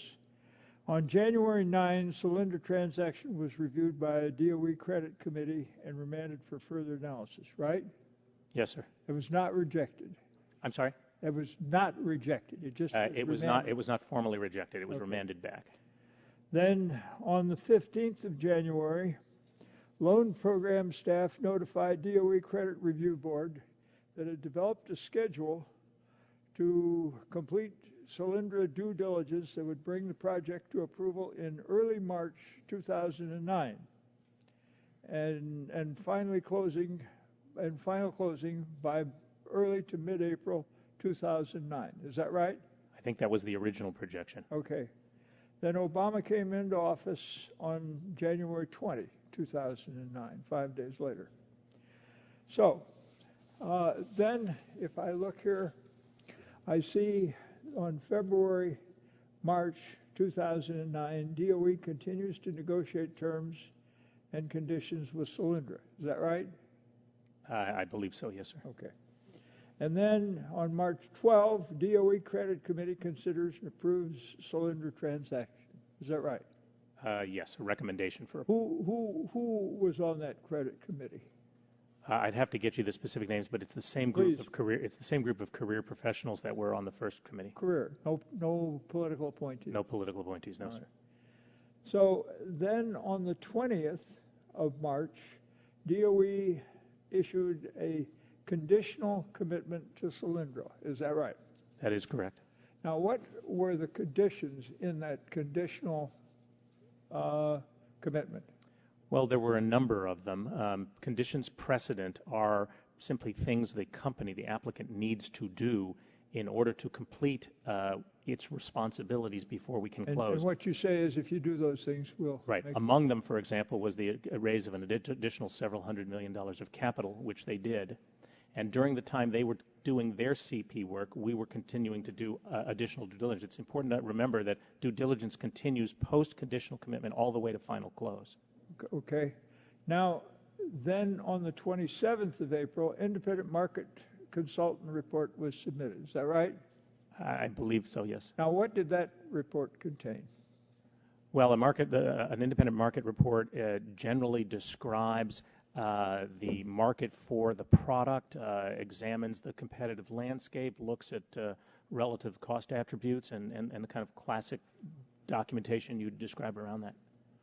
Okay. Now, my colleagues on the other side of the aisle appear to be of the view that at some point the Department of Energy denied the loan to Solyndra on January 9th of 2009. Now, isn't it true that at that time the department's credit review board simply asked for further information and did not reject the request? The credit committee, sir, not the credit review board, but yes, the credit committee. Okay. And then in your comments, you have indicated shortly after the request for more information, the Loan Program Office outlined a timeline to complete the due diligence on the Solyndra request. Is that right? Yes, sir. When did that occur? What date or approximately what time? I don't know the exact date, but they came back rather quickly and said we will be in a position to bring this back sometime in the March timeframe. Okay, now when was that timeline developed? Before or after President Obama came into office? Before the Obama administration took off. It was. Okay. So what I'm seeing here then, this was followed up by the bankruptcy of Solyndra. When was that bankruptcy filed? I don't know the specific date, but sometime in early September. All right. Now, the gentleman is September 6th of this year as bankruptcy. Thank you, Mr. Chairman. I would note that the bankruptcy, though, is not complete. It's going to throw Solyndra into reorganization. Is that right? I believe so. So the end result of that will be that the United States will be a creditor, right? I'm sorry, will be what? The United States will be a creditor. A creditor. A creditor, yes, I'm sorry. And now the practical result of that is that, first of all, we have done things to get ourselves into a position where we see that Solyndra had a chance, at least during this, to provide jobs, put forward a new technology in the United States. Is that right? Yes, sir. The analysis that produced the going concern valuation suggested that it was a 2 to 4x greater recovery likely to the taxpayer than a liquidation analysis. Okay. And during that time, the buildings and so forth were completed? Yes. Is that right? And I want to thank you, Mr. Chairman, for your courtesy here, but I got just a couple more small questions. I would note that the government's chance of recovery from that reorganization are better both in amount and certainty than if we had seen Solyndra go into bankruptcy earlier. Is that right? We expect so. We'll have to see what happens actually in the bankruptcy process, but we have a completed and operating plant, fully fitted out, inventory, and all kinds of things that did not exist during the first restructuring. Very good. Mr. Chairman, you are very kind. Thank you for your courtesy. Gentleman's time has expired, and we recognize the gentleman from Texas, Dr. Burgess, for 5 minutes. Did we get what we wanted? Thank you, Mr. Chairman. Gentlemen, I appreciate your perseverance and endurance in the hearing today. This morning's Washington Post references an email exchange between an assistant to Rahm Emanuel, then the White House Chief of Staff, August 31 of 2009, to Office of Management of the Budget about the upcoming announcement. We talked about this before. This was the groundbreaking where Secretary Chu was going to be at the company on September 4th, and Vice President Biden was going to appear by satellite. And this staffer was concerned about the upcoming Biden announcement on Solyndra and asked whether there's anything we can do to help speed along the OMB side. And an OMB staffer responded, I would prefer this announcement be postponed. This is the first loan guarantee that we should have full review with all hands on deck and make sure we get it right. I mean, that seems pretty reasonable from OMB. Now, when committee staff was briefed, or when OMB staff briefed committee staff last spring, well, there was, as you know, there's quite a lot of difficulty in getting any of these documents to the committee staff from OMB. It took 4 months to get any emails or communications about the role in reviewing Solyndra's loan guarantee. And in fact, this committee last month, or in July, had a business meeting to subpoena those documents because we were having no success in acquiring those. And now we have them, and we see that the White House scheduled an announcement date before the OMB even began reviewing the deal in August 2009. We also see that OMB was aware that the groundbreaking event and it felt time pressures to do their work possibly resulting in the use of a wrong financial model. Is this why committee had to subpoena the documents? Was there something here that you didn't want us to see? No, can I see the emails that you're referring to? Well, actually, it's a Washington Post article from this morning, but I'm sure we have the same emails in the document binder that can be provided. Chairman, give them the emails. Gentleman's continuing. Gentleman has the time.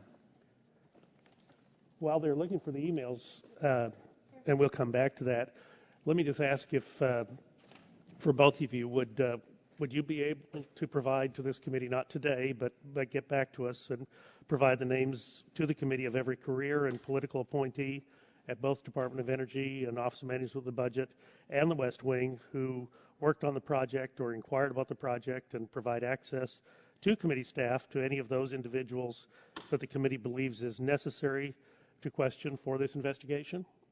OMB has been cooperating with the committee. Sir, we subpoenaed the documents in July. You can't characterize that as cooperation. A few days before the subpoena, which we thought was unnecessary, we turned over over 1,000 pages. We had pages, this hearing, and your chair was empty in July. Your chair was empty. There was no one there. No one responded. Well, as to that, I was given less than 4 days' notice. I had a personal reason why I could not be here. I expressed to Chairman Stearns directly on the telephone that I was willing to come if there could be an alternative time. Well, the decision was made. There was no alternative time. But I want to be clear that I was willing to come to the committee as long as I had either sufficient notice. Time. I mean, this has been going on for a long time. And here's the thing that's driving us, that's really concerning a lot of us. Had you responded to the committee staff, had you responded to the committee's request, could we perhaps have preserved some of those taxpayer dollars that have now been lost in a bankruptcy proceeding and subordinated to venture capital firms? Had there been cooperation from your office, would this loss to the taxpayer have been as great? Prior to the subpoena, which I believe was mid-July, OMB worked with committee staff, turned over 1,000 pages of documents, did numerous meetings. Since mid-July, OMB has turned over 9,000 pages of documents. There have been 7 Sir, I got to interrupt you because I'm going to run out of time. That letter was in March, and it took a long time to get anything back. I have a couple of things, and you've got now the emails. I'm going to ask you to take those, and we'll get you the question in writing, and I would appreciate a response to that question. I'm sorry, can you repeat the question? Well, I'm going to submit the question to you in writing and regarding those emails, so we're all clear about what we're asking and what we're answering. And then I also have a memo from October 25th of 2010 to the President from Carol Brown and Ron Klain and Larry Summers, and I have a series of questions that I want to ask you about this memo as well, and because of time constraints, obviously I can't get to them. We'll provide you this memo, we'll provide you the questions, and I would appreciate a timely response to those interrogatories. Thank you. And I'll yield back, Mr. Chairman. Gentleman yields back. Mr. Scalise is recognized for 5 minutes. Thank you, Mr. Chairman. I want to ask Mr. Zeitz, is that proper way to say your name? Want to get that right? Thank you. Sure. You were at OMB throughout this whole process with Solyndra from when they got the original loan? No. When did you come into OMB? Well, I came into OMB. I was confirmed by the Senate in late June of 2009. So the conditional commitment period, the early in the administration period, I was not at OMB. And when was the loan to Solyndra finalized? In September. So I was there. So you were there at OMB. I was at OMB at the time. I was not. At the time that Solyndra first got the loan, first was approved for, got the loan. When it closed. Following up on some of the questions that Dr. Burgess had. Just to clarify, that I was not personally involved in. Well, these are the questions that I'm going to ask you about, because there is involvement between OMB and the Department of Energy and the White House. And what we've been trying to establish is just exactly what was that relationship between OMB, the Department of Energy, and the White House relating the Solyndra loan. And of course, we did start asking for this information months ago prior to the restructuring. And your office was not complying and getting us some of the information we were requesting, to the point we did have to subpoena. And there is a timeline issue that a lot of us have concerns with too, because if we were able to stop the restructuring from happening, for example, then the taxpayers would not have been pushed in the back of the line to where now they are subordinated. in bankruptcy. Just so we have our timelines correct, I believe that the restructuring was completed in February. And our staff started asking for some of this documentation prior to that time. That's not my understanding. That's a timeline I have. But regardless of that, I want to get to some of these specific emails because these emails span throughout the entire length of the Solyndra loan and restructuring, and it seems to indicate a pattern. Starting going back in slide 7, if we can put that up, and that way you can see it. And by the way, these emails were all provided to the minority as soon as we got them. So everybody had access to these emails on this committee and subcommittee. Does the witness have these emails that Mr. Scalise is I would referring imagine, to? well, I think they just gave him these emails. Some of these came from that his own agency, of course. Some of these are But if OMB. we're going to be talking about specific emails, I agree with the Congresswoman. Well, and I want to ask you a question about this email. I think it does show, though, what I want to do is show that there was a pattern of expediency, of rushing the process. The witness have this email? Well, the gentlelady, point of order is what's your point of order? But I do. If I'm going to respond to an email, I need to make sure I have it. Mr. Zeitz, Chairman, is the clock still running? If we can just get the clock to stop while. Well, we gave you about 2 minutes before you even started the clock, so you're well into it. But now the witness has the emails. Is that correct? I'm going to need to absorb. All right, what he's just handed me is not what is on the screen. I can look through and see if. Page 7. I'll read the quote. In congressional testimony, and by the way, this is congressional testimony. This isn't some email that we just got. This was testimony going back to March of 2009. A senior Department of Energy official said that Secretary Chu, quote, has directed us to accelerate the process significantly, talking about the loan process. Now I'll go to some OMB emails. Of course, on page 9, on slide 9. The email I have in front of me, to the best of my knowledge, and again, I wasn't actually in seat on March 17th, 2009, but to the best of my knowledge, doesn't have any OMB people on it, so it's very different. Right, but there's a March of 2009 email on slide 9, quote, this deal is not ready for prime time. Go to the next slide. Given the time pressure we are under to sign off on Solyndra, we don't have time to change the model. That's an OMB staff email from August of 2009 after you came on board. Another quote from that same email, quote, but we also need to make sure they don't jam us on later deals so there isn't time to negotiate those too. Next page, some more OMB emails. And I'll ask a question. I want to get all of these into the record. Again, they're available to both committee staffs. Quote, there is anything we can help speed along on the OMB side. We need to, as we go case by case, I need to understand what email you're referring to. I need to have that email in front of me. Sure. There is a communication on slide 11, for example. August 31st, 2009, the special assistant noted the vice president's announcement at Solyndra on September 4th and whether, quote, there's anything we can help speed along on OMB side.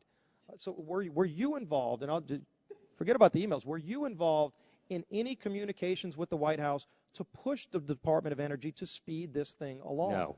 You were not? No. Were you aware that anyone else at OMB was involved? I am now aware in my preparation for the hearing that there was a request from the Vice President's office about scheduling logistics for a potential event. This again, has nothing to do with the decision to give the loan or not give the loan to the company. This process has to do with OMB's statutory responsibility to determine the right credit subsidy. The credit subsidy was actually increased during. Well, then, and I don't know if that was credit subsidies. I'll go to slide 12 because this is specifically an OMB email, and I'll read it and you can look at it. This is an OMB email that specifically talks about the approval. Quote, we have ended up with a situation of having to do rushed approvals on a couple of occasions, and we are worried about Solyndra at the end of the week. We would prefer to have sufficient time to do our due diligence reviews and have the approval set the date for the announcement rather than the other way around. This was a communication between OMB and Terrell McSweeney at the Office of the Vice President. This does have to do with the credit subsidy score. This does not have to do with the yes, no on the loan. This has to do with the credit subsidy score. As I mentioned before, the credit subsidy score was actually increased. Right. And so the question, and I'm almost out of time, if I can just say there is clear communication between OMB and the White House and Department of Energy regarding all this, whether it was just about a ribbon cutting, but I think it shows that crony capitalism is running amok relating this program. And I think this is a classic example. And there was a PricewaterhouseCoopers study that was done back in 2010. USA Today writes about it in an article, in an editorial today, where they talk about PricewaterhouseCoopers saying there's substantial doubt about its ability to continue going as a concern, Solyndra. And so this was over a year ago. They reported a serious concern about Solyndra going forward. And obviously there was pushback from the administration somewhere to push this thing along, run it through. The chronology of events is not consistent. You're asking about a period of time in August, September of 2009. You're now referencing. I'm going throughout the whole process. I'm not just focusing on one area. Because there was a loan, there was a restructuring. There's continued to be advancements of money, and yet there were warning signs at every level, and yet it seems like crony capitalism was trumping the smart decision-making process and due diligence that should have been going on, and a lot of these emails show that out to be the case, and yet $535 million of taxpayer money are now at risk. And so I hope you can understand, and maybe you weren't directly involved, but somebody at your agency was in that chain. Expired. I yield back. The gentleman from Virginia, Mr. Griffin, is recognized for 5 minutes. Oh, Mr. Markey. Mr. Markey, do you wish to ask questions in the second round? Yes, I mean, you're up if you want to go right now. May I reserve this time? Okay, you can reserve. Yeah, Mr. Griffin from Virginia is recognized for 5 minutes. Mr. Chairman, I already had a second round. I'm glad to take a third round. Okay. Then we can go to the gentleman who's not on the subcommittee, but he's on the full committee.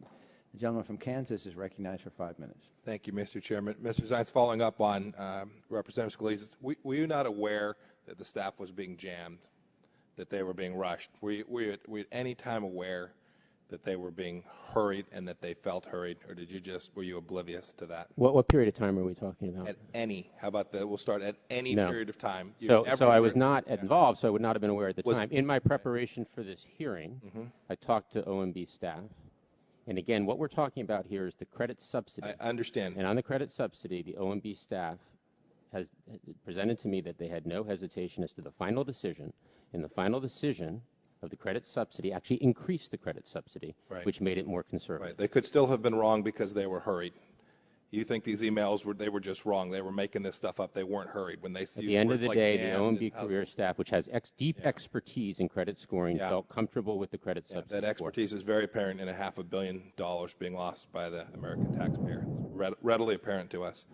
Mr. Zeitz, there's a January 4th memorandum. I want to just read to you. It's an OMB memorandum prepared by the OMB staff. It says, even under DOE's proposed restructuring, we're skeptical about the long-term viability of the company. Bankruptcy or default are real possibilities, and Solyndra's product is priced at a premium in the market with rapidly declining prices, and the company's cost structure does not cover operating margins. It is not clear that Solyndra would be able to achieve the scale and efficiency improvements necessary to improve margins. This was during the restructuring time. Why did OMB not stop the restructuring from going forward or recommend that? OMB pressure tested DOE's analysis. OMB determined that the company was in imminent default, and then OMB determined that DOE's recommendation that the company be restructured was preferable to liquidation, that was a reasonable outcome that DOE had reached. Let me, would you please provide the witness? There's a series of emails in and around that same time, January 4th, 2011, one of them at 2:08 p.m. Can you just make sure he's got a copy of that? Thank you. I'll summarize, but this is an email chain where it is very clear that the data are suggesting to staff at this moment in time that liquidation will cost the taxpayers a lower loss than will restructuring. Do you see? It says liquidation, it's underlined, it's got some analysis for expected recovery, and then it shows restructured expected loss. The difference is under bankruptcy at the time, the expected loss is estimated by this person on your staff to be $141 million. And it says if we do the restructuring, your staff says it will be about $385 million loss. Do you see what I'm referring to there? Yeah, I'm not on this email chain. But no, sir, you're not, but they work for you. I'm sorry? You're not on the chain, but they work for you. Right. So, our staff is obviously pressure testing and understanding an evolving situation. The restructuring was actually done in February based off of DOE's recommendation. OMB decided that was reasonable. At this point in time, there was information that the staff was looking at. The information obviously evolved across that period of time as OMB got more information. As DOE made its final recommendation, OMB determined that DOE's recommendation was reasonable to restructure the loan. Can you show me that evolution? Because there's no evidence in the documents I've reviewed of any evolution. This is what your agency thought on January 4th of 2011, and I have seen no data that suggests there was an evolution other than your testimony here this morning. Well, first of all, this is an email from one analyst. Multiple emails. I would not represent that as to what the agency's view was. Read the whole chain, sir. These folks think this is a horrible idea to go forward with this restructuring. They think the taxpayers will lose. Indeed, these are the only government officials in the entire process that seem to me have demonstrated have concern for taxpayer finances. OMB's role here is to make sure that this is budgeted for correctly. Ultimately, DOE is ultimately responsible for the decision as to whether or not to restructure or liquidate. OMB determined that that was a reasonable conclusion. Do you think it was a reasonable conclusion today, sitting here today? Do you think it was a reasonable conclusion? It's unclear. What's your opinion, sir? Do you think it was a reasonable conclusion? To restructure the loan when it does? I think that there is reason to believe that was reasonable at that point in time. Reason to believe it was reasonable when you're not a lawyer. I mean, an answer like that. It was a reasonable conclusion at that point in time. Mr. Silver, do you think it was a reasonable conclusion to do the restructuring at this time? Yes, I do, Congressman. We did a detailed liquidation analysis, which suggested that the returns would be 2 to 4x below what they would be as a going concern. To do that, we evaluated the price of the buildings and the land. We also evaluated the value of inventory on a going concern basis. What you do on a going concern basis, just to be clear, is you match it with what are called EBITDA forward market. I'm very familiar with that. So you use, and since you are, you will know that we scoured the market for comparables. We took the low end of the comparables, and then we measured that against the liquidation. So you were just wrong. Or you still believe you might be right? Because we're not. Well, you don't know what will happen in an outcome. Right. So what do you think? You think we're going to good deal? I think that when you are called on to make a judgment at the time with the best available information you have, you go with the probabilistic return. Right. And so you think it was realistic to subordinate the taxpayer at that time as well as part of that restructuring? Every piece of data that we had from independent analysts about the technology at that time, which we re-underwrote the technology and the market space. We had another market report done. All seem to suggest that that could happen. I appreciate it. I just want to ask one more question. My time is out. Do you both, sitting here today, I've listened to you for several hours now, just yes or no, do you both just treat this as just the normal cost of doing business? Is that how you think this failure at Solyndra, you just think this was the normal cost of doing business? You talk about portfolio theory, this stuff happens, bad things happen. Would you both just say yes or no? This is just the way things go. Yes or no? I think that while it's very regrettable, the loss was anticipated when Congress set out the appropriated credit So you think it's very normal, Mr. Zeitz? It's not normal. It's a very disappointing outcome, but it comes with the terrain of backing innovative technologies. Yep, it's part of what happens when the government gets involved in things like this. I agree. Well, it is also what is required in order to compete successfully with what's happening around the world, particularly in China. Solyndra certainly wasn't capable of competing, even in spite of all this government assistance, were they? Gentleman's time has expired. Thank you, Mr. Chairman. I think we're ready to close, to end the committee unless the gentleman from Massachusetts wishes to participate in the second round. Mr. Chairman. Mr. Chairman. Mr. Bilbray, too. So, Mr. Bilbray, you'll be after the gentleman from Massachusetts. We've recognized Mr. Markey for 5 minutes. Thank you, Mr. Chairman. I have to compliment my Republican colleagues on their discipline. But after weighing these relentless and very serious allegations of law-breaking and inappropriate politicization of the loan guarantee process, I am unconvinced. 3 years of due diligence was exercised in considering this application. OMB completed their review process, albeit in an expedited manner due to the nature of a Recovery Act that needed to get money out the door as quickly as possible. I would add that the chairman of the subcommittee and the full committee expressed the need to get Recovery Act money out the door quickly after that law was passed. Mr. Silva, do you believe that the department cut corners in considering this loan guarantee in the months and years leading up to its finalization in September of 2009?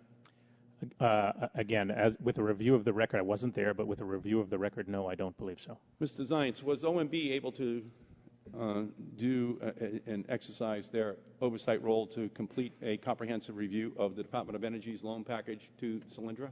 Yes, my belief is yes. When you pull thousands of pages of emails, can you tell whatever story you'd like? When you look back retrospectively, you know, we live life forwards, but we understand it backwards. Is it possible to go back and create any storyline? I believe that can happen, yes, sir. The majority has chosen to politicize this program, and it is attempting to discredit clean energy the same way they have tried to do to climate science. It is that simple. That simple. What this really reminds me of, to be honest with you, is the late 1990s, after this committee had passed the Telecommunications Act of 1990, and there was a boom on broadband, and many companies failed. Pets.com, the list is long. On the other hand, there were companies that, in the new environment that we had created, were successful.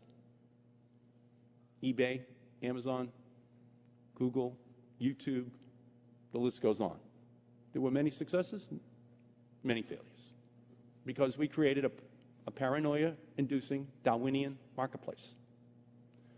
What's different here, of course, and what no one anticipated in 2009, although we were in a competition with the Chinese, and by the way, when we passed the Telecommunications Act, we were trying to make sure we branded it Made in the USA, which we did. That's how people view that internet revolution in Egypt and Tunisia and countries around the world. But here, the Chinese have now decided to dump $20 billion into 4 companies. Can you talk about that, Mr. Silver? Can you talk about this environment now within which American solar companies, wind companies, are now competing against a state-run set of corporations against our private sector companies? Yes, Congressman, I'd be happy to. Not only, as you point out, has China underwritten its solar manufacturing industry with tens and tens of billions of dollars, they have, as I indicated earlier, produced and provided a wide array of additional support facilities, including free land and other kinds of things. There are also mechanisms in place for the purchase of those panels in the domestic market that don't exist here. But I don't think we should limit our focus to China alone. Countries around the world understand the importance and the viability of this space. And it's important that we take this as a global challenge. There will only be one opportunity for us to become a winner here. And if we miss that window, we will have missed a multi-trillion-dollar market. Okay. I thank you. I think if we keep China here as the headline, and we understand what we were trying to do in putting together a plan, we had a plan for telecom. China and the United States are pretty much starting at the same point in solar and wind, and we were trying to put together a plan. Batteries as well. Let me also say this. You can look back, and I can right now say there's an NRC senior scientist who has a memo to all the NRC commissioners saying that the AP1000, which is the reactor the Southern Company wants to build, will crack like a glass cup if there's an earthquake. No, you can keep that memo, and you can say that's the reason we should give no loan guarantees to the Southern Company or other companies. You can just say we weighed it in the totality of all the evidence. I'm hearing our Republican colleagues expressing a great deal of angst about whether or not a $535 million loan guarantee should have been given to Solyndra, when there is no evidence that they have expressed any concerns about far larger guarantees that have been given to the Southern Company, to other companies that could in fact wind up with billions of dollars ultimately being put on the shoulders of the taxpayers in our country. And I'm talking specifically about the nuclear sector. It is a fundamental crisis happening in Japan, in Germany, and other countries. We're part of a global story, and it's impacting the domestic nuclear industry. Those loan guarantees could come back to haunt the taxpayers in our country, and I hope that we see a similar interest in that subject, because that's happening right now. And now is the time for this committee to exercise the due diligence to protect the taxpayer. Thank you, Mr. Chairman. Gentleman's time has expired, and the gentleman from California, Mr. Bilbay, is recognized. Yes, Mr. Chairman. Let me join with my colleague from Massachusetts and call for a hearing on the nuclear issue, because I think, the gentleman from Massachusetts has to remember that, like just last week in San Diego, the plants shut down exactly as planned during a blackout, exactly as posed. You get the facts from Japan, and as somebody who has a nuclear facility in his county, I am more confident now of the safety of our technology than I was beforehand, and remind the gentleman from Massachusetts that the beautiful bay of San Diego Bay is full of nuclear reactors being run by 20-something-year-old kids, and it's safer and cleaner because we have those reactors in San Diego Bay. But getting back to the issue here is that the technology was not keeping up with the hype. And as somebody that still feels strongly about the opportunity of clean technology, I think the inappropriate application of political influence or perception, and I don't think this was an intentional misdeed. I think it is a much deeper problem that this was a prejudice for a broad definition of technology, as if somehow this was going to be the answer for everything. First of all, let me clarify. The gentleman from California pointed out that China, and the gentleman from Massachusetts, that China has been aggressive on this. Well, mind you that this plant was sited where the electricity was 22 cents a kilowatt, twice of what it is in Ohio, and where China is producing them in an area where there's 6 cents a kilowatt is what they're charging. So all of this, Mr. Silva, all of this does relate to the productivity and the ability to compete in a world market, doesn't it? Yes, certainly siting issues are relevant. And shouldn't these things be considered along with the specific technology that is being proposed to provide a certain product, or asking for the grant? Once again, Congressman, we don't provide grants, but I think what you mean is the loan guarantee. The technologies that we underwrite are those that are spelled out in the legislation. We don't search out those that aren't. Okay, I have a question for you specifically. This is part of stimulus bill. San Diego, we're siting a French facility to build solar panels, specifically because we have a stationary source. First thing we do is not try to build a new facility. California, as everyone knows, has had businesses fleeing. We have huge open warehouses. And the logic our mayor's making, and we're making working with him, is why don't we go ahead and retrofit existing structures rather than building one? The fact that this was proposing to take virgin land, farmland, and go from the ground up and build all the construction of a whole new building with all the related so-called stimulus of building a virgin building or building on virgin land and a ground up, did that have any influence in the fact that this was included in the stimulus bill, not just the green part of it, of the hope that all solar was going to be good, but the fact that you had a whole new factory being built in California, probably one of the only one even being considered? Do you think that had any influence in the approval of this process, that the fact that they were capitalizing a whole new facility rather than retrofitting an existing one? I don't know how to answer that. The applications that we receive come in from the sponsors themselves. So the proposal, the project has already been put together by private sector actors, including the investors in whatever project it is. But that's in their prospectus.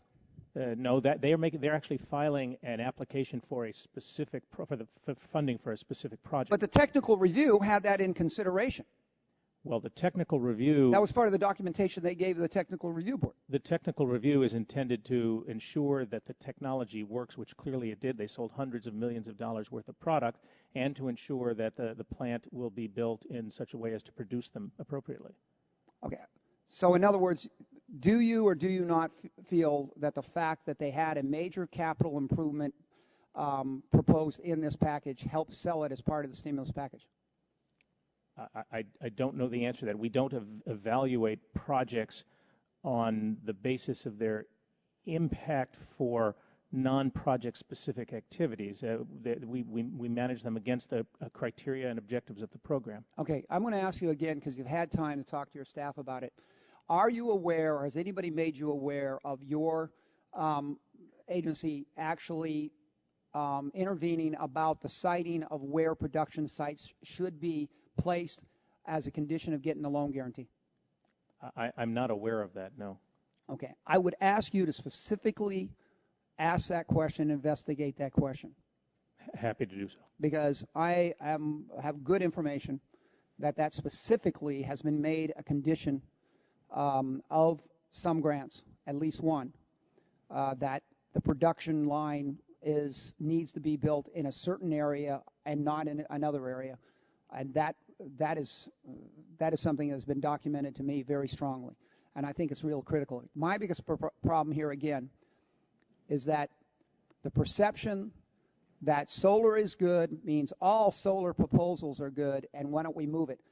Congressman, if I may, we've received literally hundreds and hundreds of applications, dozens and dozens of let me just say solar, this. This was a $500 million mistake, and I would ask that we point out that there was a action taken by your body under a justification of a legal definition, and I think it's a threat to both Democrats and Republicans, that the word is, and that for somebody to sit there and ignore the law and redefine the word is, I think the American people are outraged that a $500 million issue was raised while a legal jargon was ignoring the fact that the law is in there. And I don't think Democrat or Republican wants to have to add to every law that it will never happen. I yield back, gentlemen. Gentleman's time has expired. I think we finished, and we've had a very good discussion. I want to thank the witnesses.